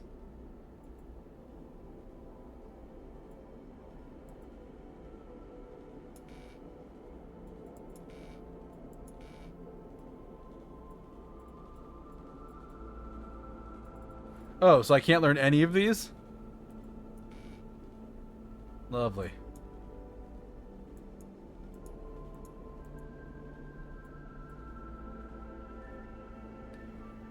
Why are they all 2 points? It's a little annoying. Well, I guess it'd be because you would be finishing your basic thing.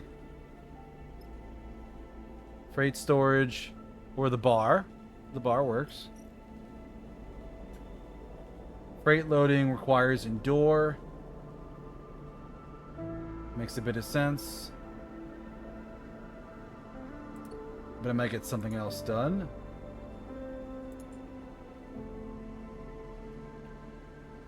I do the contract board, or I can...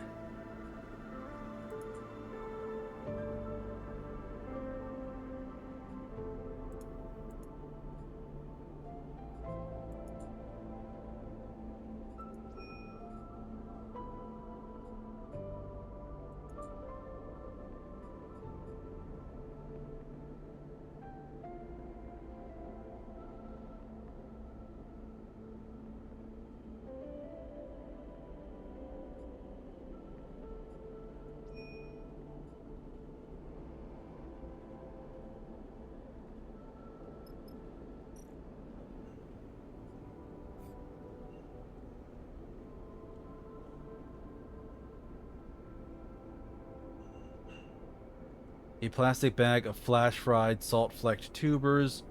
The Ben's fry brings spacers back to the scattered tables of the bar cycle after cycle. Or a space gambler game played with custom magnetic dice. Chits are stashed in symbol-marked cans, and winning is ruthlessly luck-based.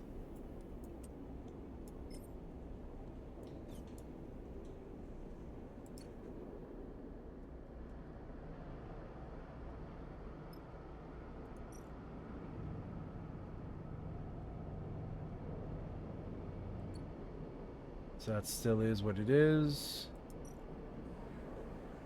I need food.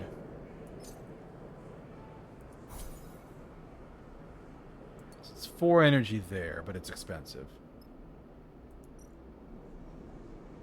I got plenty of fuel.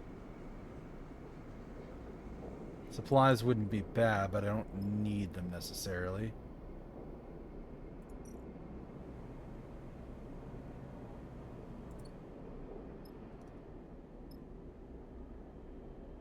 I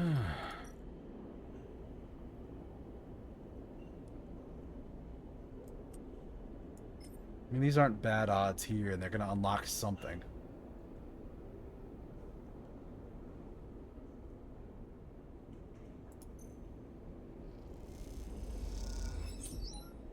Nine cryo. Oh, it's just gambling. It's just earn money by gambling. Metal processing, engineering. Dangerous unless you have a 100% positive rating, in which case it's not. 12 cryo. It's better to do this than it is gambling right now.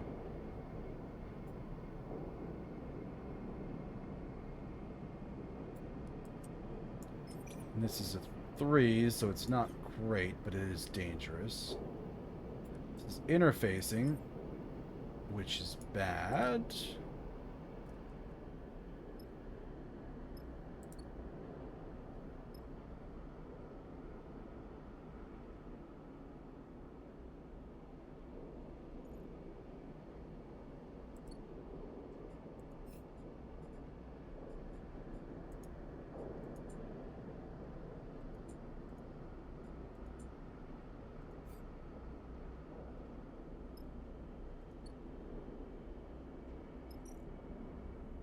Rest and recover. This will reduce stress when not on a contract.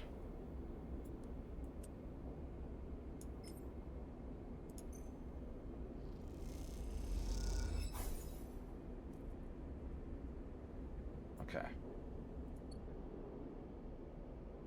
End cycle.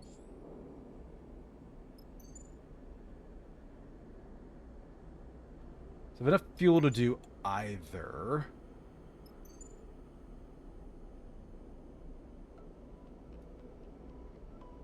So Karsten's is dangerous.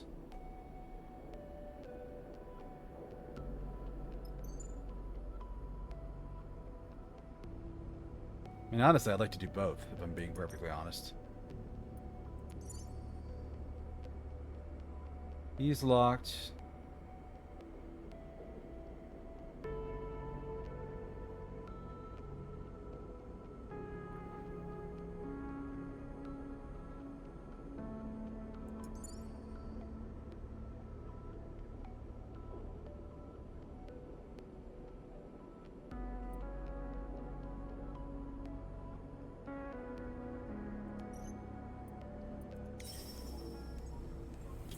Alright, let's try this. See what we can do. And my dice are back. It's a drone. Seraphim spots the signal source first, light barely shimmering off of its dark hull plating. A design trait that betrays its covert use. A flash catches your attention. You see a rent in the hull through which red light pulses. Seraphim shakes his head. Wounded. Wish they'd finished the job. Seraphim looks back over his shoulder towards you. Hate these things. He looks at the drone. Lena had us work on one in the Darkside Bay, though it was barely a shell, disarmed and deactivated. He had us searching through its guts for salvage. Even that one gave me the creeps, and it had its core ripped out. He pushes the ship closer. This one is still alive. Conway, Nia kisses her teeth. Corporate scum. You glance over at her into the fire in her bright eyes. They don't even dare come here and force us out themselves. It's all proxies and drones, she shakes her head. Typical corporate bastards. Seraphim carefully glides the ship closer. You watch the drone. System is full of these things now, running missions for their operators. Rare to see one out in the belt, though. Maybe got hit during a run-in with some Senestat mercs. Looks like it's drifting. Most of the systems are blown out. But look, there. He taps a finger towards a red light on the far side of the drone. It's still broadcasting, maybe even receiving. Can it attack us? Unlikely, Seraphim smiles. Would have blasted us all already if it could. Comforting, Nia looks nervous. Seraphim brings you ever closer. What I remember from the dark side job is that the central core and the broadcasting array need to be shut off to kill these things. The core will turn off local systems, and the broadcast array will sever the link with the Conway operators, Seraphim swallows. But you can bet those systems are protected. Let him explain. Your attention is suddenly drawn by a shudder, the drone like a tremor running along its length. The thing is rigged to blow, Sleeper, he frowns. We go slow and careful, and we don't touch anything we don't know about. He turns back to Nia. You hear that? Got you, she looks sincere. Seraphim brings the rig to a stop, close enough for you to cross through the open space to reach the drone's hull. Let's suit up. You head down to the airlock to prepare. As you get suited up, you think of the corporate war taking place in the inner system, the war that this drone was driven from. Out here on the shore of the conflict, the biggest danger is that this flotsam and jetsam drifting in with the tides and orbits of the system might one cycle bring the war with it. For now, the belt is outside of its reach, but looking at the red pulsing drone, that doesn't give you much comfort. Welcome to your first contract. While on contract, you'll be able to assign 2 dice for each crew member as you would assign your own dice. Pay attention to crew's skills and use them effectively. On certain outcomes, crew will take crew stress. When the stress is full, you will no longer be able to use them to perform actions. While on a contract, your energy supply will automatically be supplied for each cycle that you have available supplies. When your supplies are depleted, both you and the crew will take 1 stress per cycle. Contracts have their own contract stress. When this bar fills, the contract will fail. Good luck.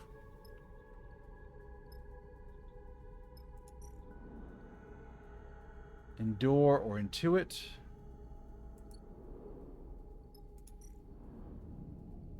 Interfacing and engineering. Got a couple of 6s though.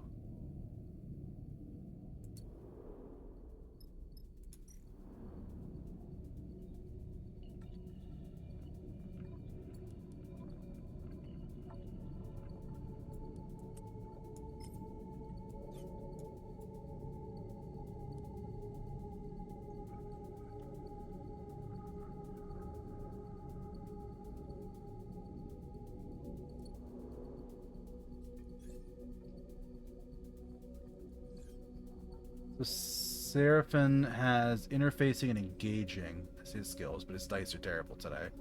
And Nia is intuitive.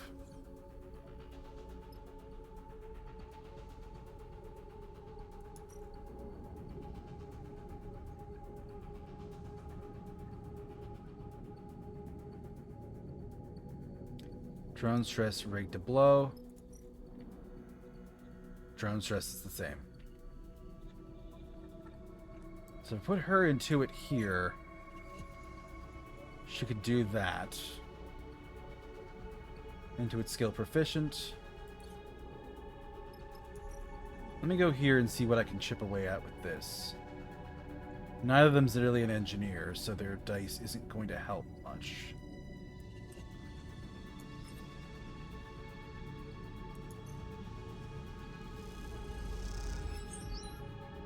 Control access.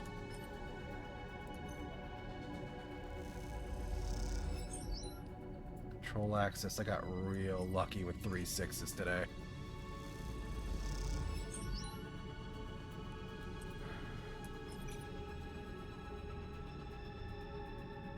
So 4 isn't great, but I've got a couple 4s I can work with.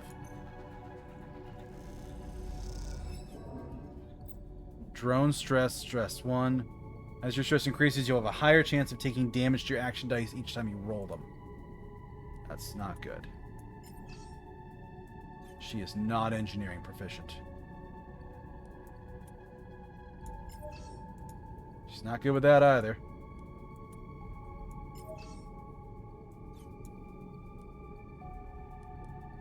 I thought he was good at interfacing.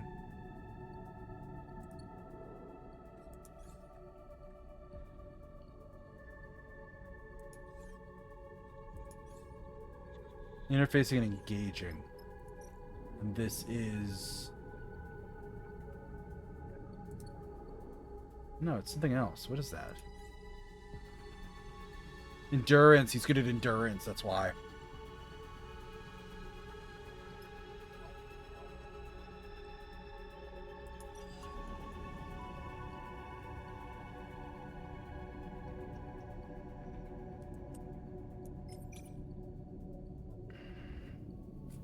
So I got a negative before. Let's risk it. Fuck. During a contract, you can use your push ability once per cycle to give you an edge in a tricky situation. Pushing a crew's 1 stress will give you a key advantage based on your chosen class. You can see the current push configuration if you hold the mouse over the button and on the character screen. Push cannot be used at hub, but when in hub can be blah blah blah blah blah. Where's my... Oh, it's up there.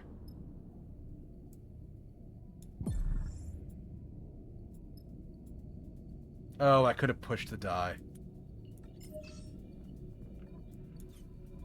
No, I'm not making that dice roll.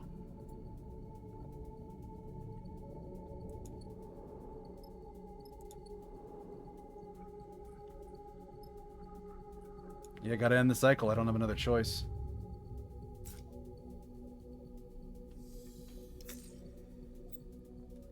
You're taking damage to a die because of stress. When your dice are rolled at the start of the cycle, your stress indicates if you take damage or not. Higher stress means higher chance of damage.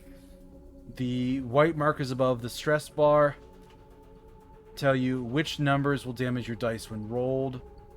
Each die has 3 dice health. This is depleted, they'll break and must be repaired to be used normally. Okay. At the hub, you can reduce stress at the bunker location. Broken dice can't be used. On a safe difficulty, they can and count as 1. Okay.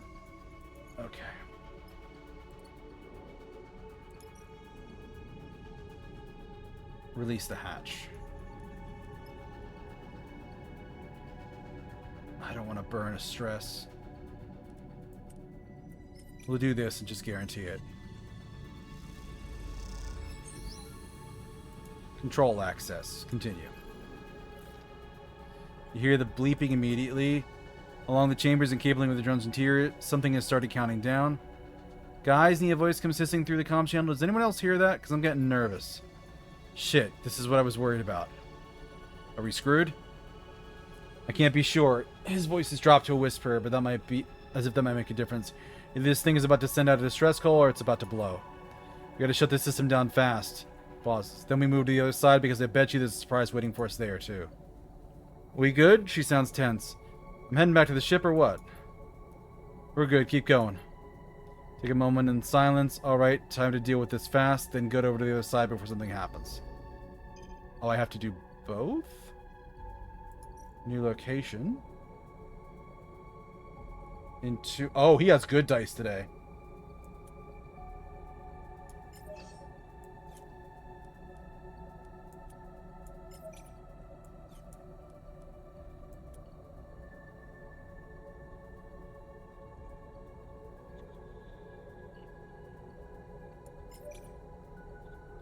100% positive.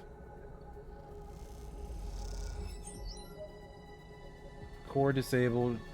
Will stop it from restarting and causing export of locals more trouble.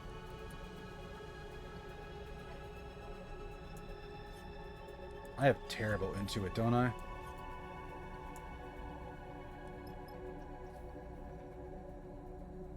+2 to the lowest die. It's worth a risk.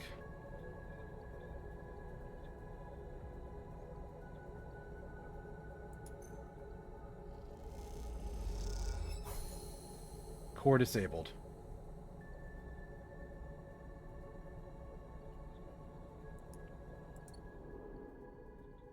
Oh, and now I have to do the hull damage. So Endure is his skill.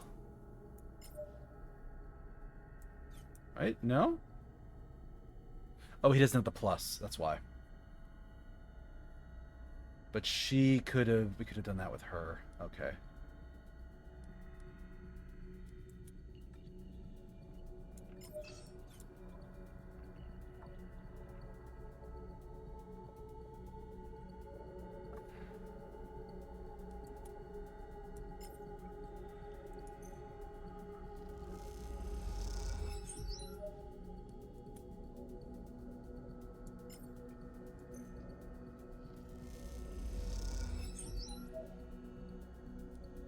Okay, that's his die. That's a negative for me.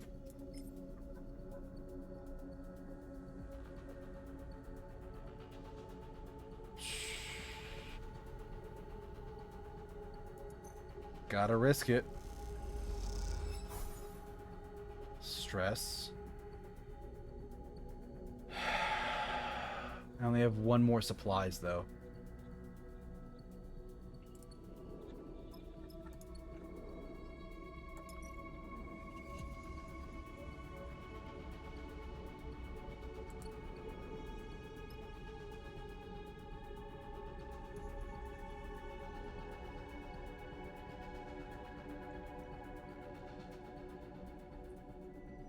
Yeah, I need to rest.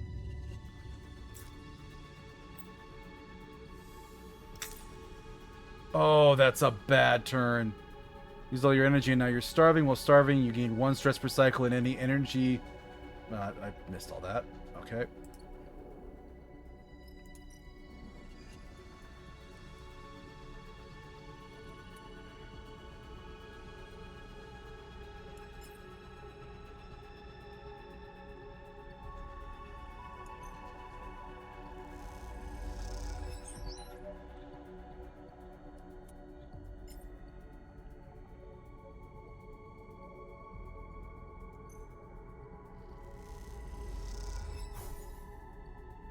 Okay. It's not bad. That is...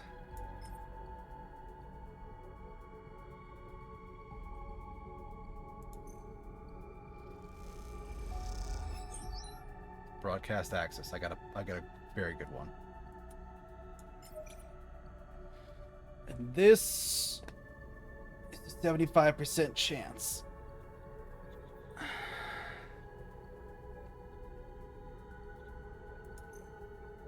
Oh, I hate that it's dangerous.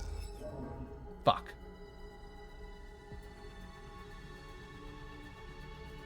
So one more failure, the drone blows.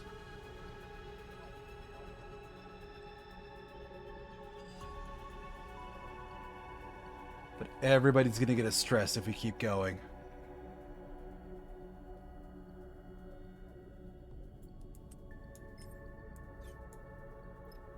That's +2 to the lowest die. Which makes my 1 a 3, which does not help me. Alright, let's go big or go home. Yes. She picked up a stress, which is not good. And I can't do anything with 1s and 2s. I can't risk it. We're gonna be starving, but... Give me something good. Okay, I got a lot of good. Alright.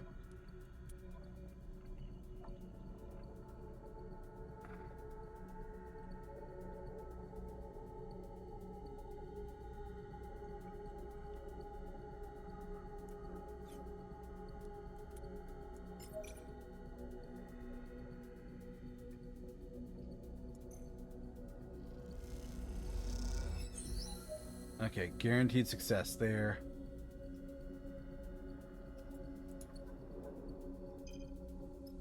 New location discovered.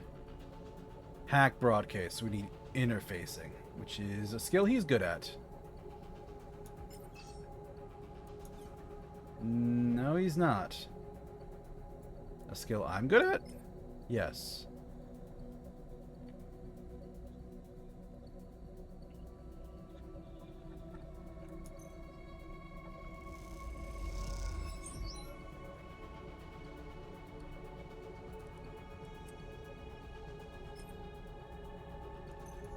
I'll risk a countermeasure. Okay, array is disabled. The thrumming, pulsing interior of the drone goes still for the first time since you boarded it. Look across Seraphim and Nia and share a smile. You all exhale so loudly it can be heard over the suit's shared comm channel. The drone is dead. One less piece of Conway shit to worry about, Nia grins. We killed it. Don't get too excited, Seraphim cuts in. It was looking pretty rough for when we got here. You make your way back out to the hull, the drone now faintly rolling in one direction, its stabilizers offline. Nia catches up with you as you glide towards the rig.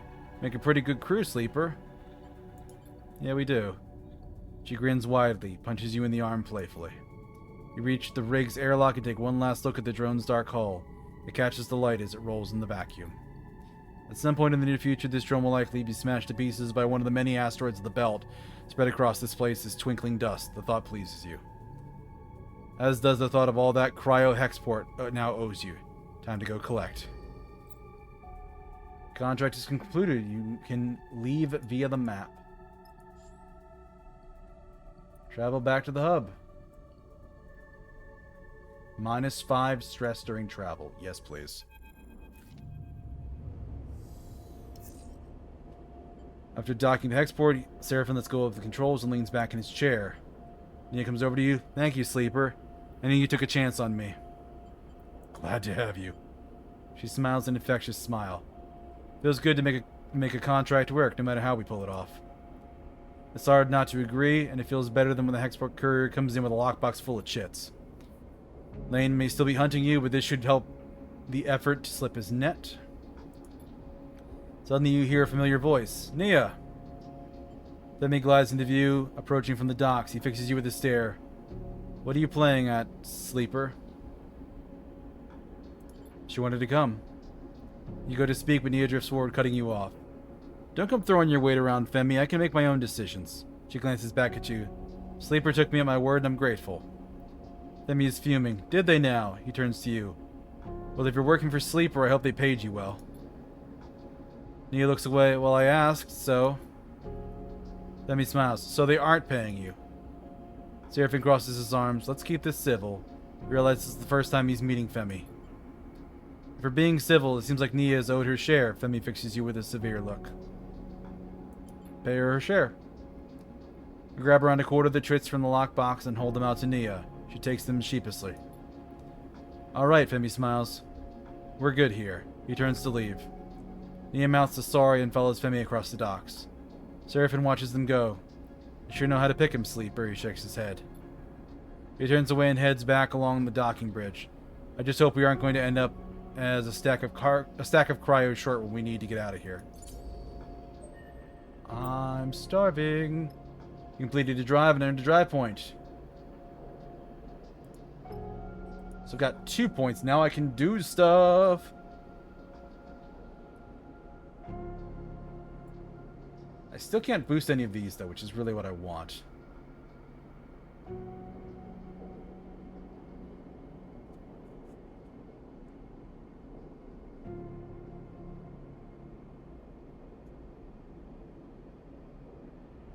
Stuff. Indeed, Pickles. Stuff.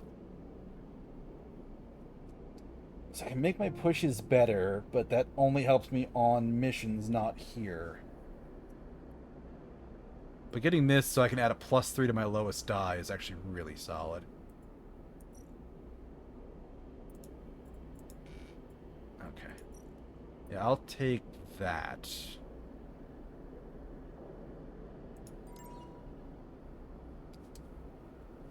So yeah, +3 on the affected die. I can add +4 to affected die if I get 2 more. And that's stupid good. I need food because I'm starving. Alright, and it's another ad break, so we're going to pop out here for a minute.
Alright, everybody, we are back. Let's hop back into it.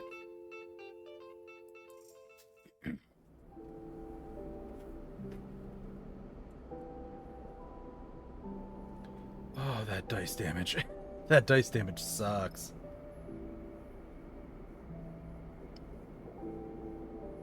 But I am not starving anymore, and that helps.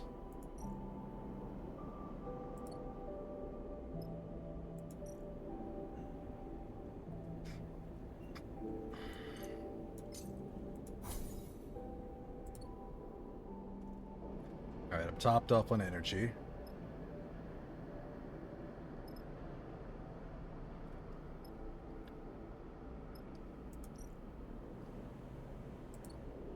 There's no further contracts.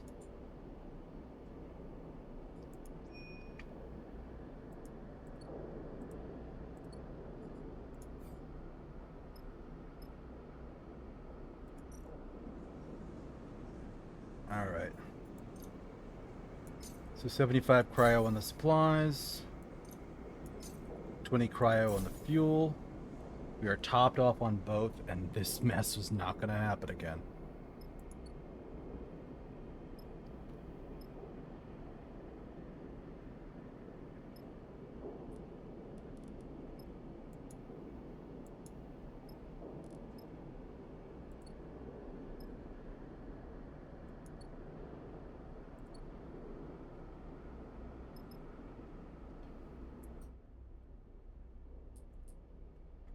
Die.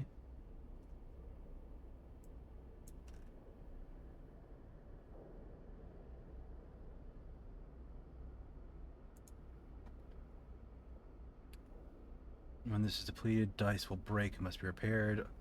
On safe difficulty, broken dice are worth 1. They can't be used. When at the hub, you can repair in the rig workshop location once unlocked, using rare and scrap components.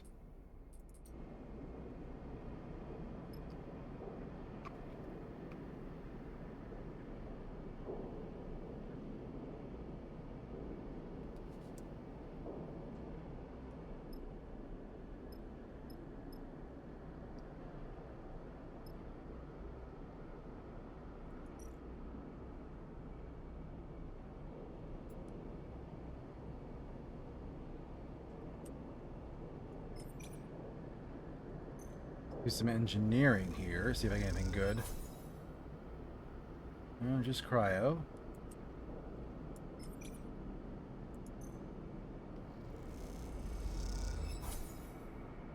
Cryo.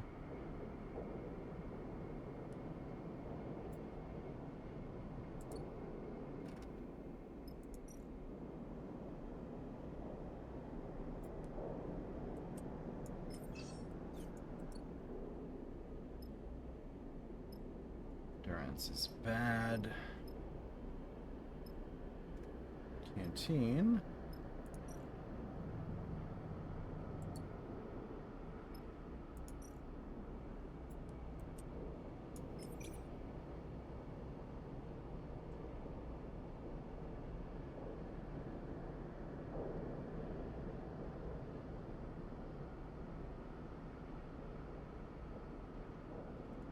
I'll risk it. I'll check it out.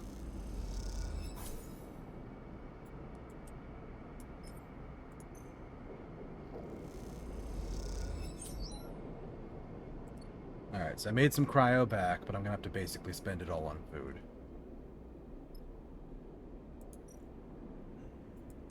Well, not all of it, but...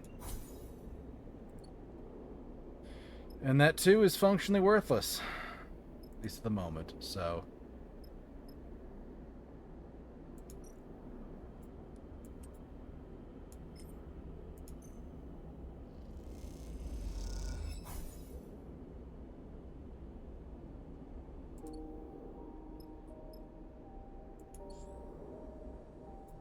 Got one more contract to go on. It is a danger contract. But I've got a skill. I've got plenty of supplies and fuel. This should be doable.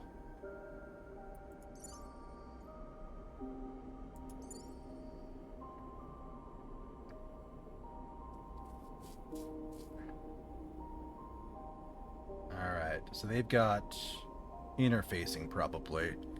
And he still has endurance and... No, that's intuition. Okay.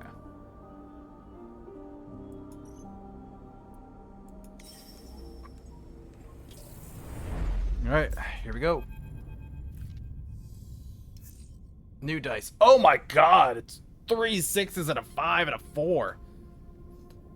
Derelict fills the concrete window, all twisted plates and skeletal strut work.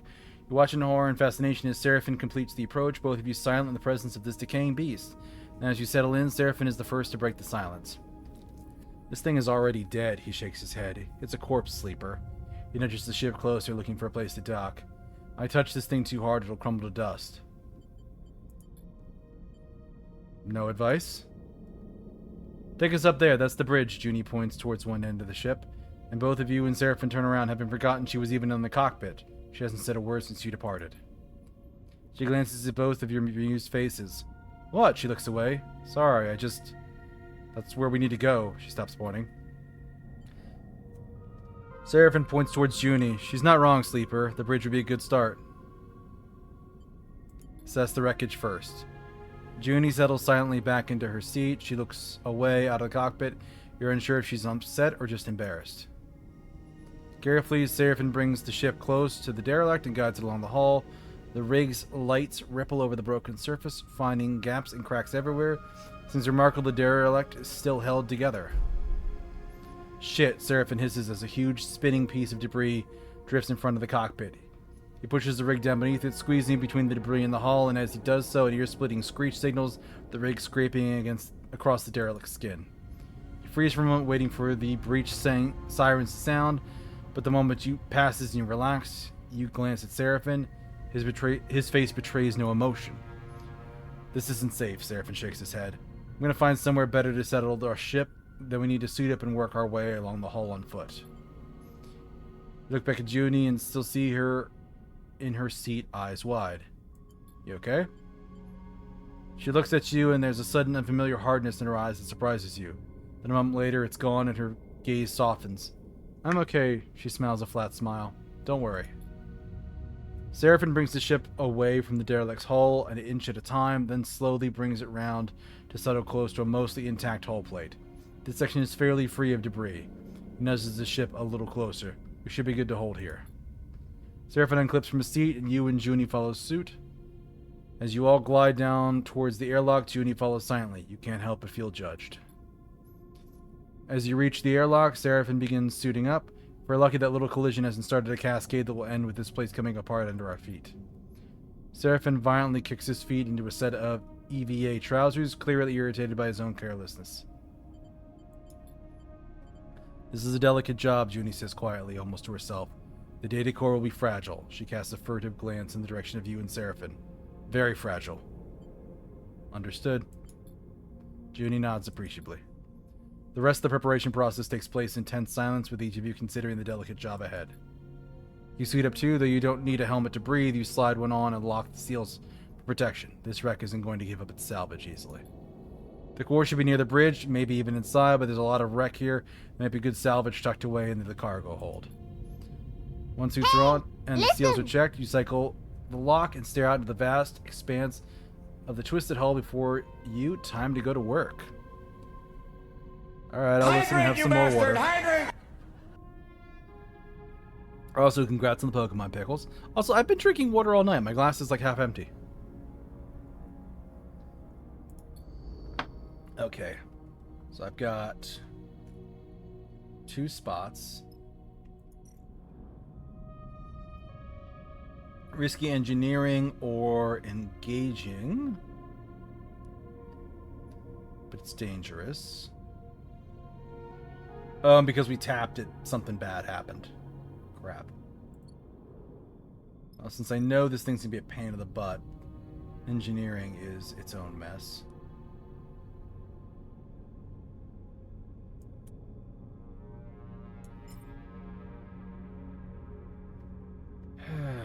Boy, oh boy.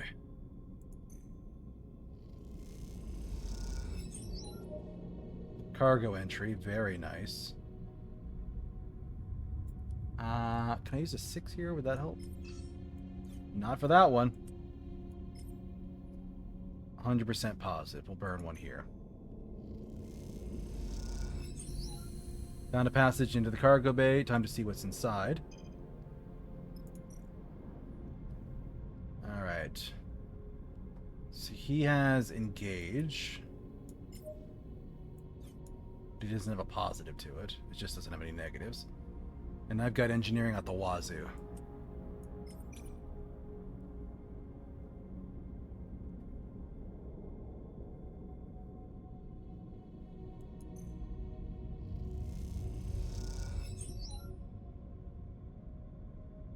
God, a 6 is 2. Yeah, they're right. That's going to take a minute. Interfacing.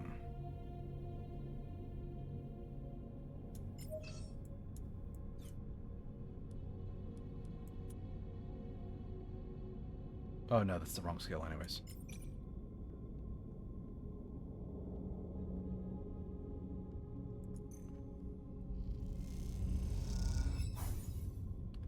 Okay, survey. This might give her a stress. No, she's good.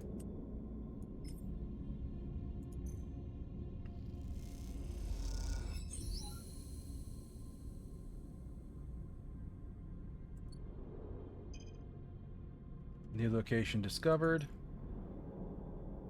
Extract raw salvage. This is endurance.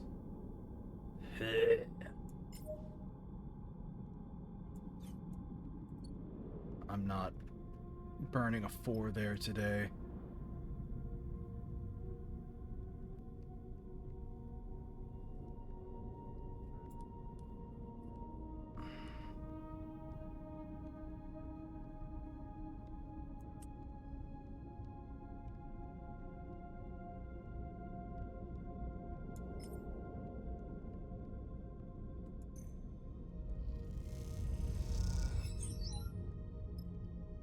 I'll take a stress to push and give myself a 6.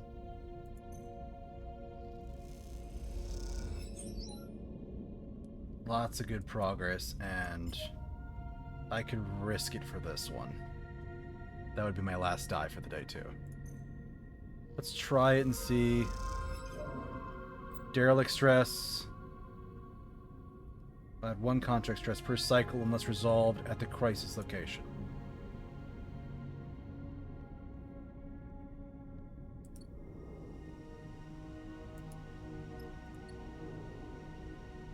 Alright, and cycle.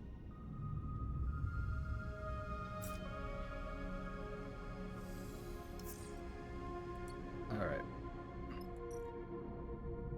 Back here, most of the die rolls are bad today, but I still have enough for positives here. Bridge entry. There we go.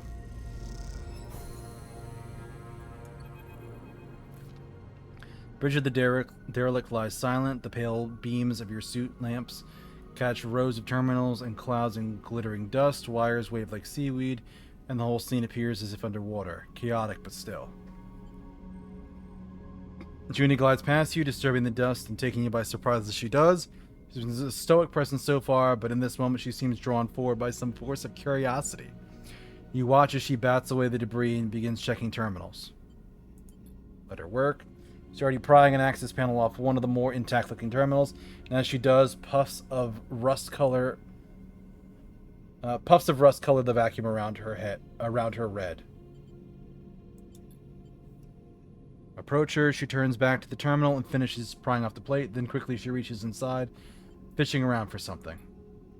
Her hand comes back with a waving cable topped with a thick connector. As soon as she sees it, she slips a keyboard-size deck out from somewhere on her person. She runs her hand across the back till she finds the right port and slots in the connector. All this happens in a few seconds, the routine practiced and precise. It's not hard to be impressed. Nicely done. We'll see, she says, so quietly it seems mostly to herself. Junie's fingers glance across the deck's keyboard in a burst of static lights to the Solheim terminal screen. A sudden burst of light and color takes you by surprise. Her fingers tap away at the terminal screen, flashing with blocks of color and lines of code. It buzzes and vibrates, its long-dead systems forced back into chaotic life. Then all at once it goes dark. The terminal's dead. Shit, Uni hisses beneath her breath. Useless. You cannot tell if the insult is directed at the terminal or herself. Find anything? She looks up at you as if she was waking from a dream. No, she pauses. Nothing useful. She protectively slides her deck away. The cradle with the core data can't be far. She pushes off from the terminal, gliding away from you. I'll start looking, she calls back, and heads to the other side of the bridge. Seraphine glides up beside you. Everything all right? All good. Good. Seraphine stretches in his suit. I have to admit, it's nice to be back working, especially now that we're the ones who will reap the benefits. He clasps you on the shoulder. Feels good to be taking our fate into our own hands. Oh, it's pretty rough there, back on Hexport. But out here, we're just as likely to get shredded by debris as find the damn data core. But aren't you glad we made a break for it? He pauses and looks down, having asked the question almost by accident. I mean, I am. I just don't want to speak for you. Maybe we shouldn't talk on the job like this. Seraphim smiles. You better be. I didn't give up that little dark side cupboard I was living in for nothing. He laughs at his old joke. Look, Seraphim checks his suit's wrist seals. Once we've got a bit of space behind us, once we've gone the distance, if we even manage to get that far, he furrows his brow. Don't feel you owe me. I'm no charity case. You want us to go our separate ways? Fine by me. He meets your eyes. Just do me the favor of telling me to my face. That won't happen. Seraphim nods but doesn't respond. After a while, he shines his torch onto the deck, checking rows of terminals all across the bridge. You watch the glittering dust as it eddies in the beam. Let's get to it. You watch as he crosses the bridge, his torch probing the dark corners. You feel a chill run through your body as you imagine the people that once ran this ship, the Solheim crew, surely long dead. What was it like here before the collapse, when this system was the jewel in Solheim's crown? It's impossible to know. That history is lost to you now. All you can do is pick what you can from the ruins. So we still got derelict stress.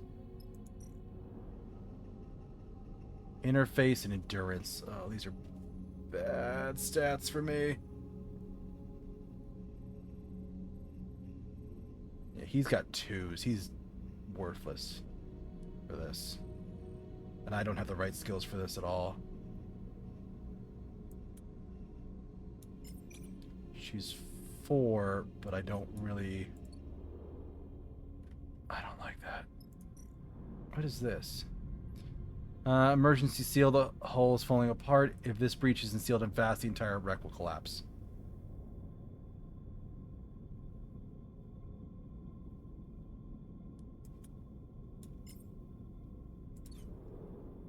That's just awful and terrible, and I hate it.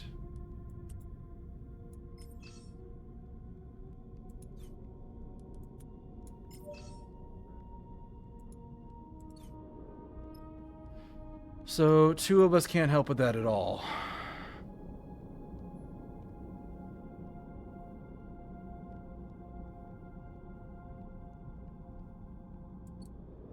Yeah, I have too many bad numbers today.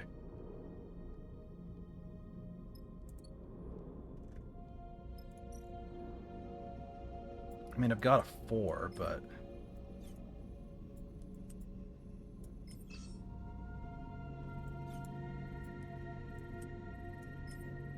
Well, I mean, I can do this risky one. Data core location, good. And I can push my worst one to a 4 for 1 stress. A little bit of progress still. But nobody else can help because I've got a 1, 2 2s, and a 3 left. Technically 3 3s, but...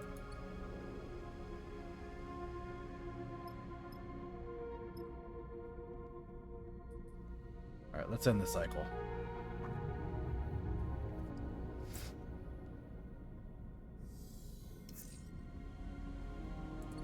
Alright. So we've got this mess to clean up.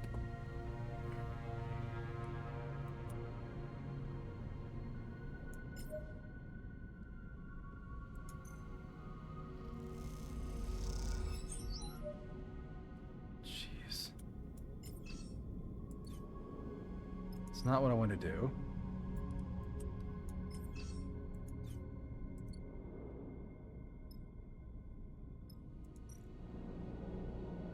That's endurance, so I shouldn't do that. Got a whole bunch of 6s here to play with.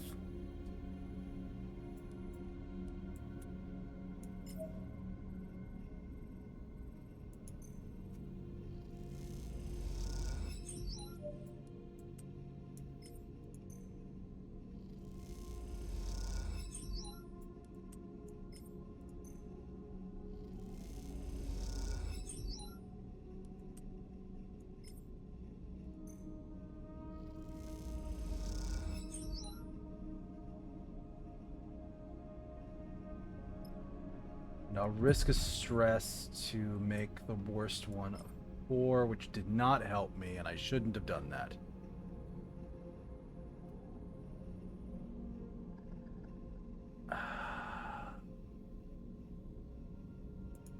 I'll risk it. I already spent the resources. Okay, got it.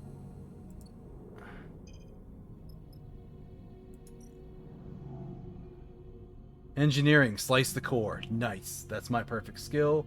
And then she's got interfacing, which is her perfect skill.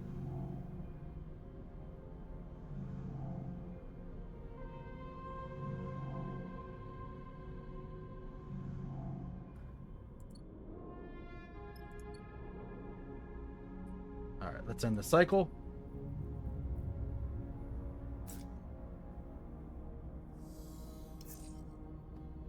Not great numbers from me, but new crisis situation.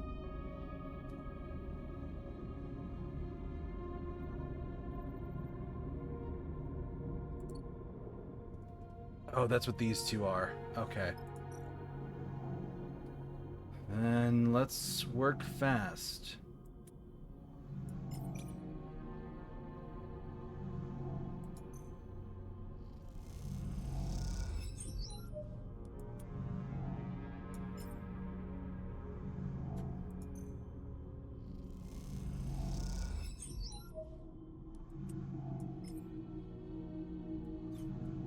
Alright, I should do engineering.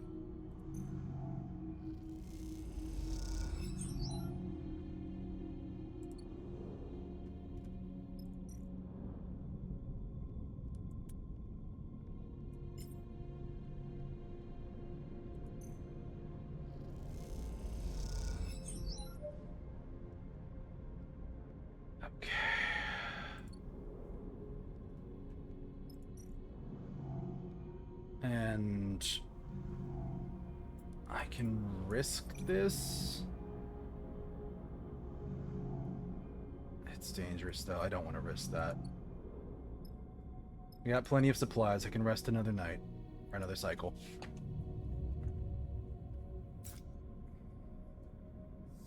Okay. And the things that are active here are accelerating the decay of the ship.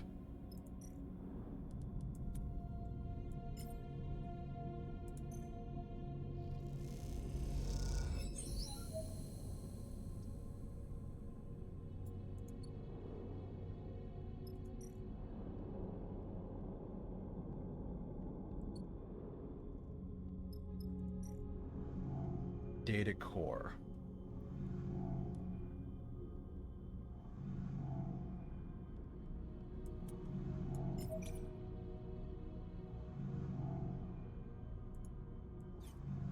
Let's use my 4s here.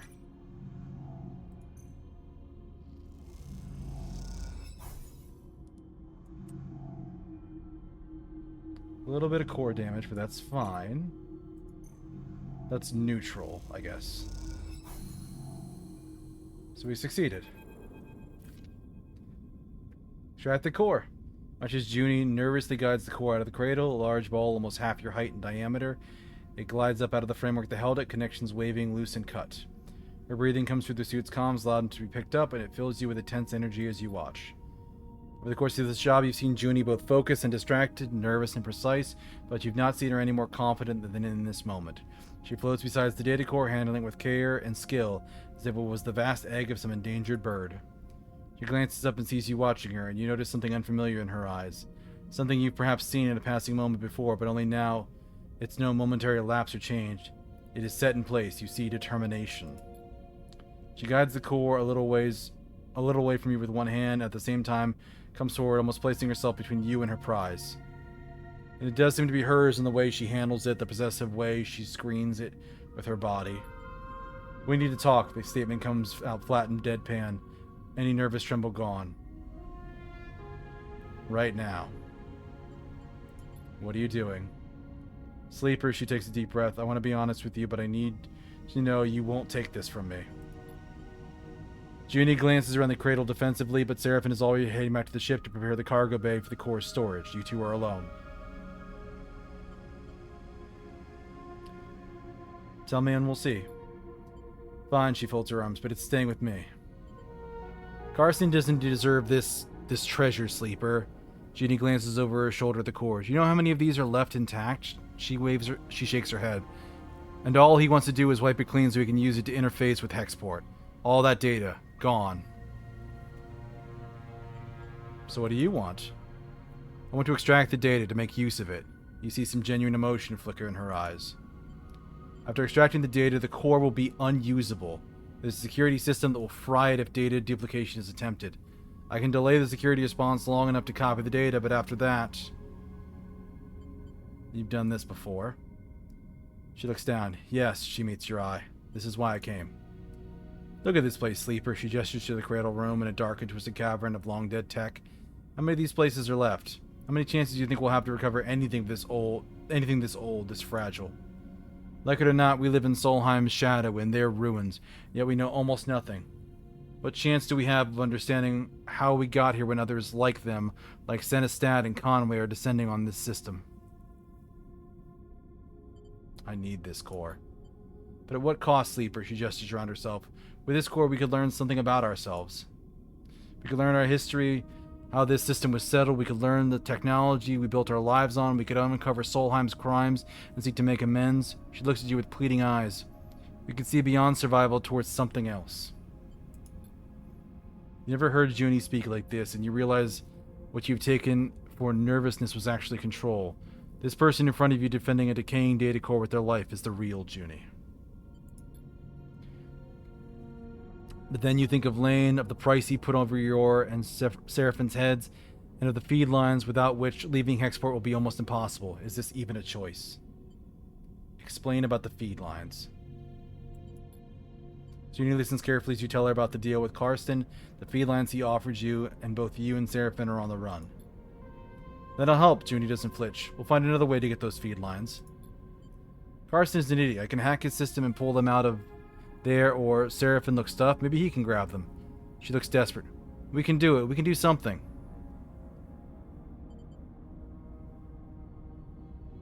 Don't you work for him? Junie glances away. Look, I know you wouldn't take me if... I might have misled you there. I knew he knew where the derelict was. I heard your conversation, but keep an eye on him. She pauses. I know I lied, but I can help you. Let me strip the data from the core, and I promise to help you get the feed lines. She meets her eyes with intensity. It's a lot of information to take in all at once. You need a second to think.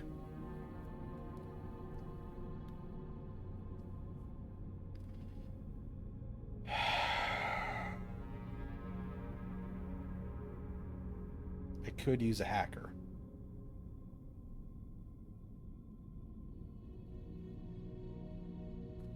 But she went on the job to mess me up.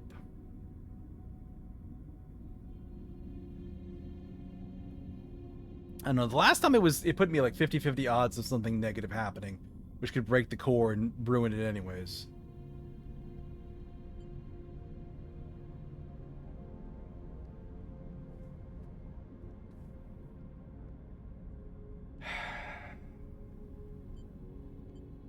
If I had different stats, I would have gone for it, but...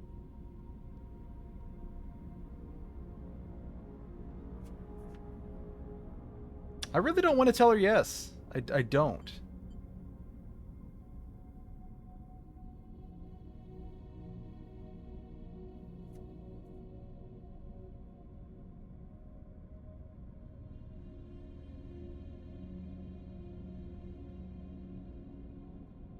Like, I'm empathetic towards her, but... Yeah.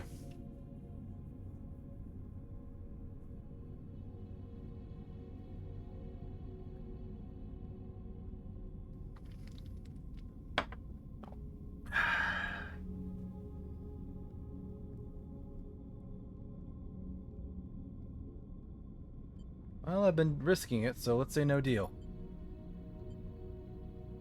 Then what? I'm offering to help you. We all win. Please? Yeah, my odds are... Take it from her with a 50-50 chance of something negative happening, which is going to be breaking the core. Which if I lose everything anyways then. Alright, take the data. Thank you. She looks genuinely moved. This is a gift for all of us, Sleeper. I hope you see it like that. She turns to the data core, quickly gathering one of its loose connections. She takes out her deck, plugs it in, crosses her legs, and places it across them, floating tethered beside the core. Fingers begin tapping at the keyboard, teasing out the core's data and whatever Solheim secrets it might contain. As she does, Seraphim enters. He braces himself in the entryway. What's she doing? Junie doesn't seem to notice. I'll explain later. He eyes you suspiciously. I hope you know what you're doing, Sleeper. He nods towards the core. That's our ticket out of Hexport. You'll see. If you say so, you both turn to watch Junie stripping the core of its secrets. A while later, once the core has been emptied out and its defensive mechanisms have scorched its seams black, you watch the metallic sphere spinning gently in the room and wonder if you just made a terrible mistake.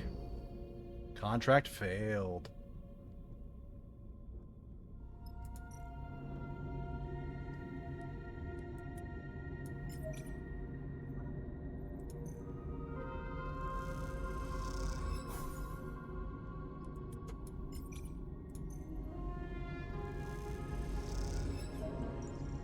Stress for her.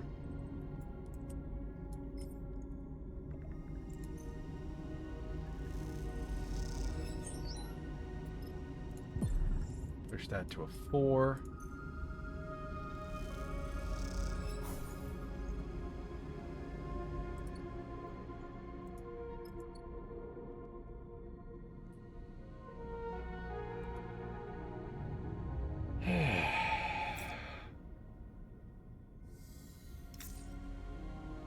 I got a couple of 6s. She got a couple of good numbers. New crisis active. Fuel leak, which is an engineering thing. Nice. That actually benefits me.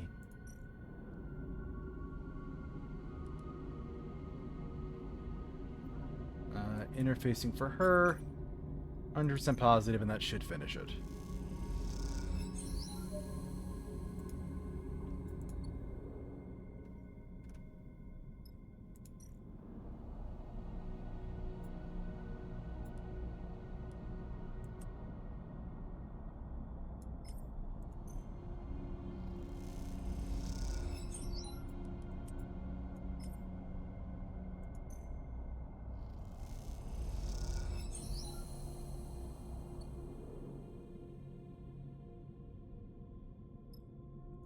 Okay, no crises. It shouldn't be draining.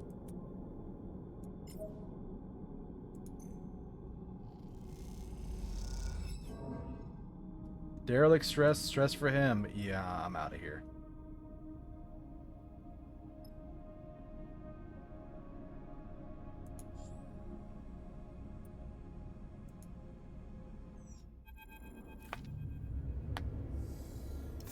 As you arrive at Hexport, Junie speaks up from the back of the cockpit. We're gonna have to act fast if we want to take those feed lines. You and Seraphim exchange glances. You're both still getting used to this new Junie. Seraphim raises an eyebrow. Only one of us fried the core and stole all its data. He shoots you a look, and for some reason we let you. We can make this work. What I'm wondering, Sleeper, is why we have to. Seraphim looks infuriated. I don't think Carson is going to take kindly to the idea we brought someone pretending to work for him on the job and let her have his prize. He scoffs. Points at Junie like she's an object. Do you even know what she's up to? Junie looks between you two, the two of you. Hexport hasn't exactly been kind to me. You two trusted me even though I didn't deserve it. I'm not used to it. I want to repay it. Not to mention Carson probably ripping you off. Even if you get enough cryo, what's to say he won't raise the price? Trust me, he's no good. I was trying to deal with Carson to get those derelict coordinates from the moment I arrived here, and he ran me in circles. She shakes her head. Seraphim is watching her closely. Even if I do take you at your word, which given everything seems a little tough, how do we even do this? What are you telling me, we just drift in there and take the feed lines? Look, I get it, you don't trust me. But what I have is a vested interest in this working out. There's nothing left for me here. I don't feel much like hanging around waiting for Carson to figure out my involvement in all this. I need safe passage. You need the feed lines to grant it. She allows herself a smile. See where I'm going with this? Seraphim sighs. I don't like it. He pauses. But it makes sense. What do you think, Sleeper? We all get something. Exactly, Junie smiles. Let me prepare. I'll head to Factory Row, scope the place out. Meet me there and we can work out a plan. She glances between the two of you. Trust me, we can find a way. Keep it simple, clean. Let's get to it. Okay then, trust me, this is gonna work. I'll scope out the bay we need in Factory Row. We should split up, less likely for Karstein to suspect us. Meet me there in a few, and we'll finish setting up. I'm gonna show you I can be trusted, that we can do this. She looks between the two of you. Believe that, please.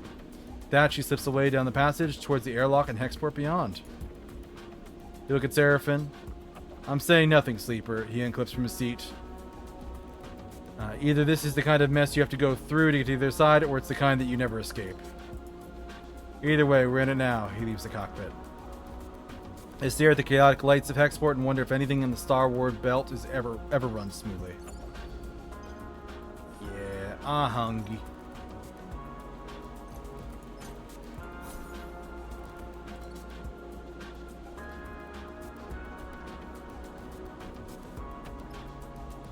So because I failed that major one... Actually, no, the major one is he's hunting you. So that's just getting the thing. So go to Junie. I could interface or engage, but I have 2 6s.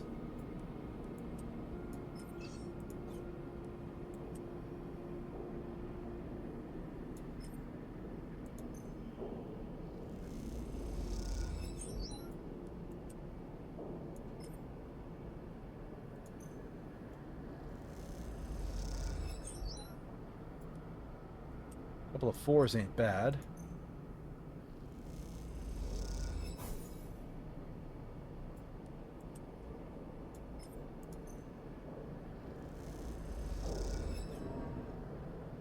And that took a food. Actually, let me go out and get a snack over here.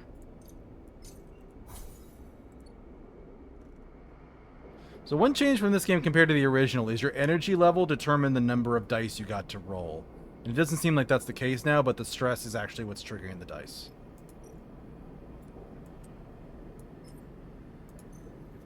But yeah, 1 and 2 are very bad. There we go. 3 and 4 are moderate. 5 is decent, and 6 is, you know, basically a crit. Continue. The sound of a fist on a keyboard wakes you up from the scrolling code on the terminal screen. You turn to see Junie, a rare half smile on her face as she floats cross-legged with her deck on her lap. The blue light of the snap screen makes her eyes gleam with glittering excitement. Got him, she shoots you a look. Karstein's whole system is mine. You push away from your terminal to glide over to her screen. Running the mapping protocol now, I want to know every dusty corner of his network. Is there much to map? She squints at the screen. Weirdly, there is. Coming up now, seems Karstein is pretty paranoid. This whole system is iced over with some serious security. She frowns. What are all these layers of... A red pulse flashes across her face, changing her features as it does. Shit, shit, shit. Her fingers dance across the keyboard. Something is closing the port. We need... Another red flash and her screen goes blank. Junie's fist hits the keyboard again, harder. We've been kicked out. She's rapidly shaking her head. There's no way a salvager shop should have that kind of countermeasure. She looks troubled. Maybe you peeked in the wrong corner. She looks over at you. It seems so. I think our friend Karstein is involved in some nasty stuff. She rubs her forehead in thought. Wait, her fingers fly across the keyboard, her screen flickering with commands. A complex node graph assembling on the screen, a mess of interlocking connections. The mapping protocol did enough, she points at the screen. All the security systems are there. She indicates a dark section of broken connections. We didn't get what's here, but it seems like we found some kind of archive. Nothing we want. So what now? She pulls the thumb drive out of one of her pockets and slots it in her deck. Time to train my cat. Your cat? It's a Katzenjammer, jammer, cat for short. Basically, it takes a network map, finds the weaknesses, and when you hook it up, blasts the network with so much network noise and raw data it becomes unusable. She smiles to herself. Any tech connected gets a serious headache. Gets a killer headache. I built it to take the remnants of Solheim security systems out of commission on old derelicts. She squints. I had one too many close calls. What will it do to Karstein's shop? Pretty much fry anything on our map, cameras, shutter controls, alarms. It'll be pure chaos. She plucks the thumb drive out of the deck and hands it over. The cat's head sticker on it, catching the light as you turn it in your fingers. We've still lost access, of course. Junie turns back to her screen. bring up another node, but there's an old Solheim port from the original factory just outside Carstens. Slot the cat in there and it should be able to find a back door. What are we waiting for? Nothing, but... This isn't going to be quiet, she squints. His whole system is going to get data blasted. It's not a subtle hack. When you slot the cat, you get in, grab the feed lines, and run. Sounds like one hell of a risk. Seraphin's voice catches you both by surprise as he slips into the dark and empty unit. Well, Junie pauses, looking between the two of you. It's our best option. Seraphin narrows his eyes. And where will you be when we run the gauntlet of scrambling security to make the grab? Junie looks away. I can monitor how it goes down remotely, from here or the ship. Seraphin gives you a look, and you can tell he's finding it hard to trust Junie after everything. Yeah, not sure if I want you alone on the ship. Junie looks annoyed. I can't even pilot a ship like that, if that's what you're worried about. She starts to pack up her deck. I'll set up somewhere else if you prefer. She shoots Seraphin a look. I get it. Happy to earn your trust. Junie shoulders her bag and glides to the door. When you're ready, slot the cat and go. By the time you're back at the ship, I'll be there. She glances down. Don't leave without me. She shoots Seraphin another look and slips out of the unit. Seraphin watches her go and then turns to you. The whole Hexport is about to hear about this, he shakes his head. You better be ready to go the moment you slot that thing. I'll be ready. I'll be the ship repairing the engine. We need to be ready to fit the lines as fast as we possibly can. He meets your eye. Be careful. Don't stop for anyone or anything. He puts a hand on your shoulder and don't even think about looking back. With that, he slips out of the unit, leaving you alone to consider what comes next. Okay, we're stealing from a man. So I've got food. I can't repair my dice. Oh, that is most of my cycle time.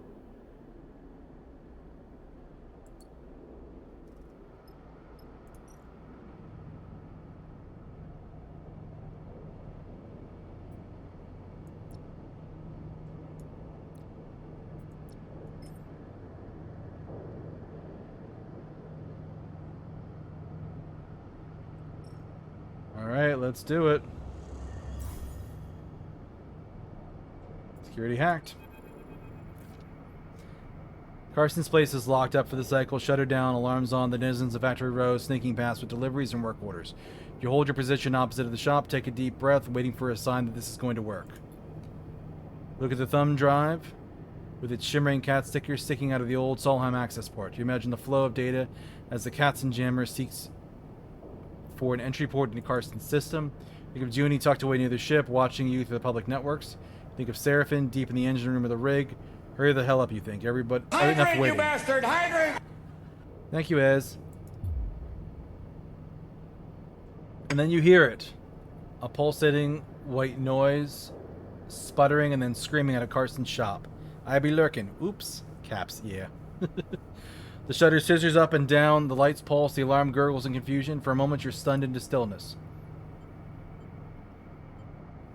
People stop in the street, they look around as the shutter burn out in a cascade of sparks and acrid smoke. It's now or never. Let's approach carefully. You skirt around the people watching, using them as a perimeter. They're pointing, talking, some of them laughing while others look concerned. You confidently push past them and glide inside without looking back. Takes a moment to gather yourself in the chaos of the shop. The wall-mounted screens scream out white noise. The flickering lights make it hard to concentrate, but you keep your focus. Scramble over to the feed lines in the window, grabbing the bundle with both arms. They wave wildly in your grasp as you wrench them away and kick off from the counter, gliding out into the passage. Your arcing glide takes you into the crowd. You steer yourself through the gap in the gathered bodies and kick off hard towards the port. The feed lines wave wildly, but you grip them to your chest and don't look back. Seraphin better be ready. Your arms ache from clutching the feed lines, but you don't loosen your grip until you see the entrance to the docking bridge. Sleeper, you almost ignore the call until you recognize the voice. Junie glides out to meet you, her hand on your shoulder, guiding you towards the bridge. I'm with you now, she shoots you a glance. What a show, huh? She laughs nervously. It was certainly loud. She smiles a little. I wish you could have seen the cat in action. You both glide down the docking bridge, Junie helping you with the trailing feed cables, where you can tell news of the chaos in Factory Row has not yet reached the port. You feel the flush of excitement as you enter the ship's airlock. This is it, you did it. You try to keep focused, but the elation makes your hands tremble. Take a sharp turn in the central passage of the ship, make your way to the engine room. The feed line's now unwieldy in the cramped space. Seraphin is waiting for you, shaking his head. Looks like we're in business, he lets out a sigh. And on the run from 2 different people now. He grabs the feed lines. I'll take it from here. He quickly begins the process of connecting the engine to the subsidiary fuel tank. You watch, catching your breath as he works. How about you make yourself useful, rather than making me nervous, Seraphin says without looking up from his work. Go close the airlock and disconnect the bridge. You and Junie glance at each other. Both of you now, Seraphin calls out. 2 of you turn to make your way up the passage, your nerves settling. You arrive in the airlock and reach for the control panel. Then you see him. Kirsten coming up the dock bridge fast.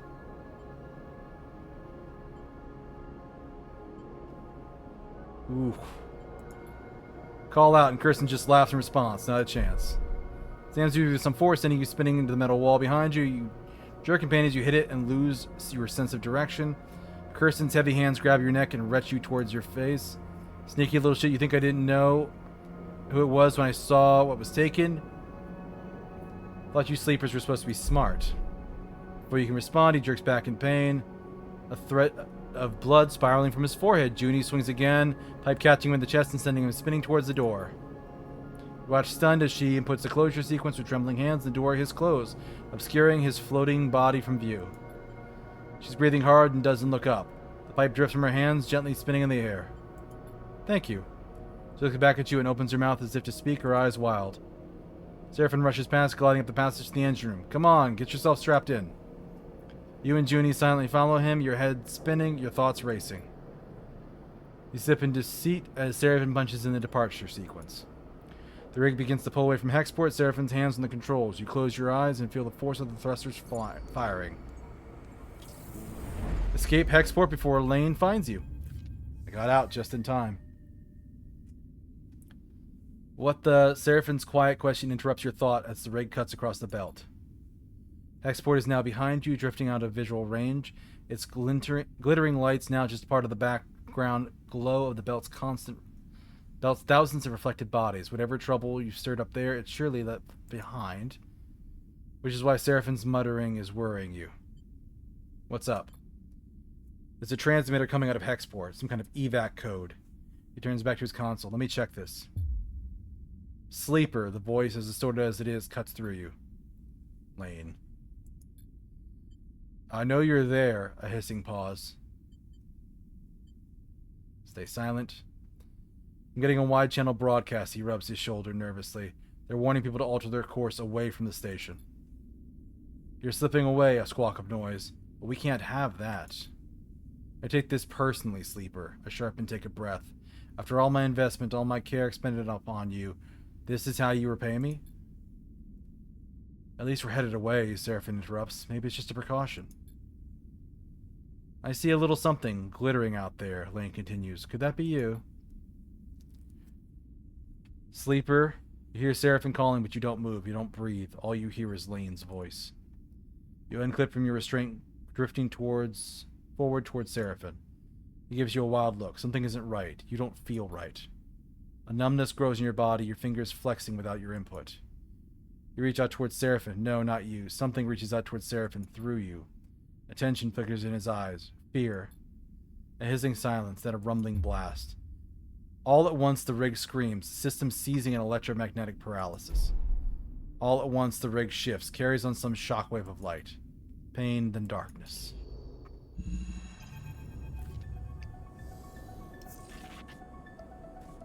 Oh, what the hell are those? Oh, it's a glitch. Voices echo warmly through your mind.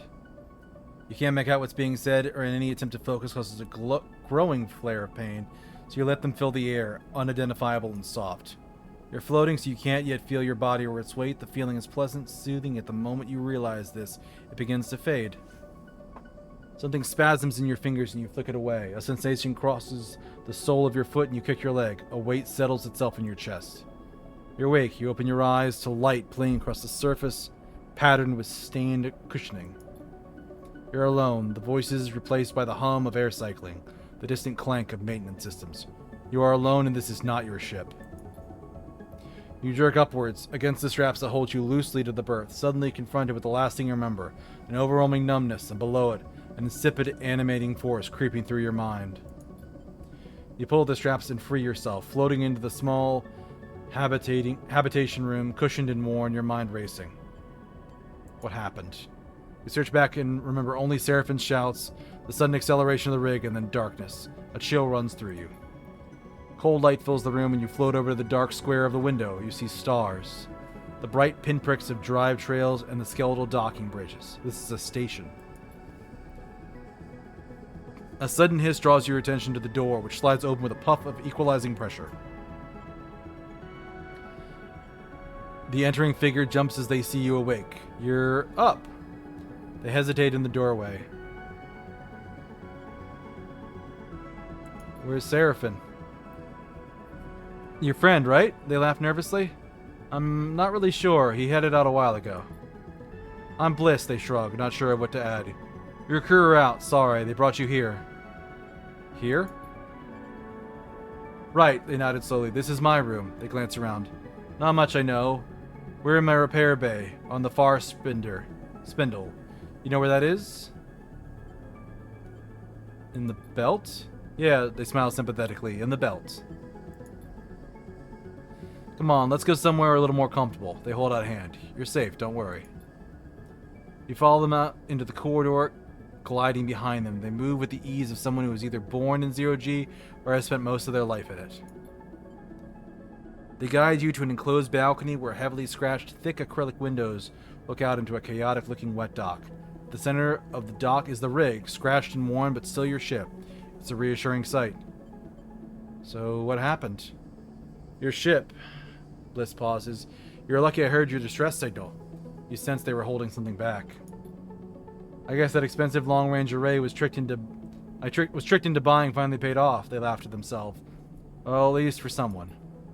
You were out cold when I got there, and I have been for cycles since. Your friend wasn't in great shape either, but he bounced back fast. Oh, hey, Seraphin got a new design. I make a habit of doing that. Seraphin's voice makes you spin around. Good to see you up.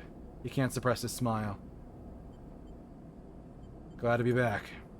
He nods. Your eyes fall to Seraphin's bandaged abdomen. He notices and pulls his jacket over the wound. So it looks better than when you came in. You should have seen. Bliss abruptly stops after Seraphin glares in their direction. Here, Seraphin pulls a few chits out of his pocket. Catch. He slings them over to Bliss. That's all I could get for now. Working in your condition?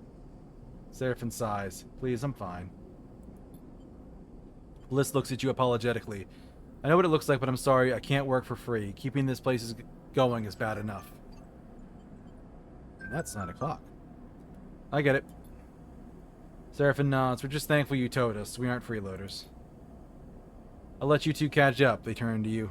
I'm glad you're awake. We were worried. They pat you in the shoulder and glide back down the corridor. With Bliss gone, silence descends on you and Seraphin, both of you unsure what to say. What happened? What do you remember? He looks at you with concern. Lane. Seraphin glances at the mention of his name. Lane, he shakes his head. Seraphin looks out at the rig. He takes a breath, steeling himself for what he has to say. Hexport is, he clears his throat. It's gone. What do you mean, gone? It's gone. Seraphin catches your eye. Dropped off the map. No signals apart from the one sent from fleeing ships, he frowns. I don't know what happened. No one does. Your mind skips, unable to focus on the information you've just been told. He just unalived a space station. Think of the constant activity of the bends, the rumble of Factory Row, Karsten, gone. Oh, damn it, the nice lady that helped us with that one other job is gone, too. By the time Bliss reached us, we had drifted out of range. They couldn't have seen it go up, but I saw Sleeper. Something exploded, white hot. He rubs his arms, suppressing a shiver. A moment later, the shockwave was on us. The rig was crippled. Engines kept firing, but guidance was offline, sending us arcing out across the belt. He dropped a hand inside his jacket, pressing against the bandage on his side. I managed to get her under control, but not before we started spinning. Our restraints came loose, and you weren't even strapped in, so we both got scrambled. He smiles a weak smile. Felt like being trapped in an auto wash. Turns back to you. I'm impressed you made it, to be honest. A flesh and blood human would have been smashed to pieces. He goes silent, an image a little too raw for him to continue. Could it be to do with us? Your guess is as good as mine, he squints. Would Lane do something like that? It doesn't make any sense. Usubo is a gang. They run Darkside. They don't go around blowing up stations. All anyone is seeing is debris and radiation. I picked up a lot of ship transponders before the rig went offline. Maybe some people got out. He stops, unable to add anything more. We both float in silence for a moment. So what now? Seraphin laughs weakly, one step at a time. You in a rush? We already owe Blitz for the work they did on the rig, and it isn't finished yet. A few more cycles, I've been told. Blitz won't hold us hostage, but I don't like skipping out without paying, even if we could get the rig started up. He rubs his necklace between his fingers. Bad karma. Beyond that, we need work, fuel, supplies, and we need to make sure you're okay. He counts off the issues on his fingers. After that, he shrugs. I haven't heard of anyone coming after us, and if they did, they'd have to come through Hexport, or what's left of it. The far spindle is way out of Lane's territory anyway. They call this bit of the belt the Wash, and the stations here run differently at the dark side. So for now, we have some freedom.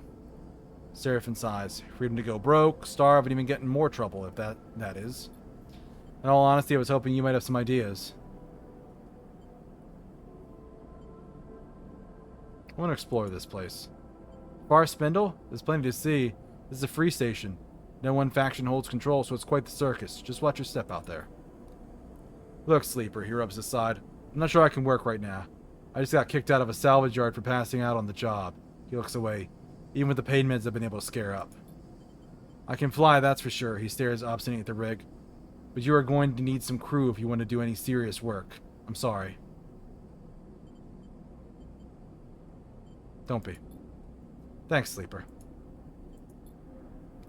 I'm going to take a rest in the rig. I'm wiped. You look out at the rig as he leaves, the warmth and softness of your waking moments now feeling like a distant memory. Is this what you wanted? Freedom? A chance to work for yourself, not Lane? Well, here it is, with all the problems and complications you can imagine. At what cost? Could Lane have wiped out Hexport just to try and end you? You shiver at the thought. If not Lane, then who? Theories cloud your mind. Push him away. Now is not the time for theories. You take a breath. Time to make a plan. You have gained some glitch. Glitch is a penalty you gain from repairing dice and from Lane's attempt to hack your system. Your current level of glitch is represented by the glitch clock to the right of your dice. You can have a maximum of 6. Each level of glitch you gain will increase your chance of rolling a glitch die at the start of the cycle. Each time you roll a glitch dice, you clear one level of glitch. Glitch dice have an 80% chance of negative outcome when used and a 20% chance of positive. Oh, that's awful. Find Junie in the airlock, her small collection of things crammed into her bag. It's coming to see you, I promise. She looks nervous. I was waiting to wake you up, but Seraphin said you were okay, so...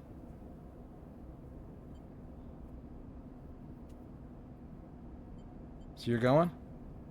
She looks away. I am. While you were out, she pauses, the concern obvious in her face. Concern for you obvious. I was digging into the data I pulled from that core, the Sondheim one. There's a lot of stuff in there, but it's impossible to read. Either I'm decrypting it wrong or I don't have the right cipher. Whatever it is, I think it means the data is important. She takes a breath. Or at least it was to Solheim. I need to find someone to help me pick at it, crack it open. She looks down. That's why I'm going. We could take you there. No, look. She takes a sharp breath. After what happened with the rig, Bliss saving us, we're all lucky to be alive. She shifts her bag on her shoulders. I think I'm better off alone. For now. Oh, she suddenly reaches into her bag, producing a handful of chits. Some of the data I sold just so I could buy myself a ticket where I needed to go. It's not much, but here's your share. She passes you the chits. Keep them. She pushes them into your hand. Don't worry, I've kept enough. Good luck, Sleeper, and tell Seraphin goodbye for me. What are you chasing? She freezes, caught off guard by your question. She pauses. I know there's value, true value in that data, Sleeper. I know it, and she pauses again, unsure of herself. I have a project to continue. One I won't abandon. Maybe I can tell you something about it another time. She smiles weakly, closing up again. Well, she rubs the back of her neck. See you around. You watch her drift down the docking tunnel into the far spindle, with questions still bouncing around your head. Maybe if your paths cross again, you might be able to get some of them answered.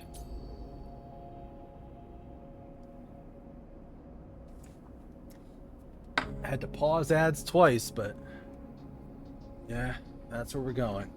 God, those glitch ties are awful. But, been 11 seconds since the last autosave. I'm to turn the game off and find a raid. I hope you're all having fun with this game tonight. I am definitely having fun myself. I've missed this game. Alright, so let's look for a raid somewhere.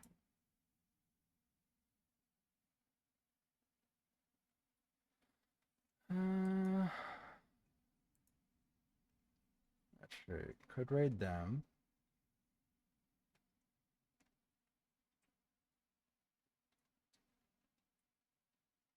We got somebody playing Metaphor that I know. He's a good boy. Let's see. Chatting stream with them. Claire Obscure, Elden Ring. Minecraft. Always somebody playing Minecraft.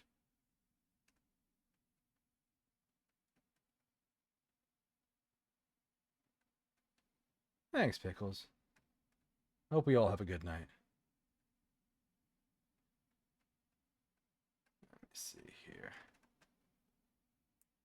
You know what? I do like me some Metaphor. Let's go raid that. That good bean. If I can. Yep. So, thank you all for joining me. I hope you had a good time. Reminder, you can catch all of my older clips and VODs here on the YouTubes. I also got a Discord. And they get to see stuff before anybody else does, usually. Especially the art. They definitely get the art early. And what was my last one? Yes, my socials link. So you can catch any of my other stuff here, including all my active social networks. So, but thank you all for joining me. I hope you have a wonderful rest of your morning, afternoon, evening, night, wherever it is in your part of the world. I am going to pop out the raid message here. I'm going to copy it again because I didn't do it right the first time. But take care, everybody, and I will see you later.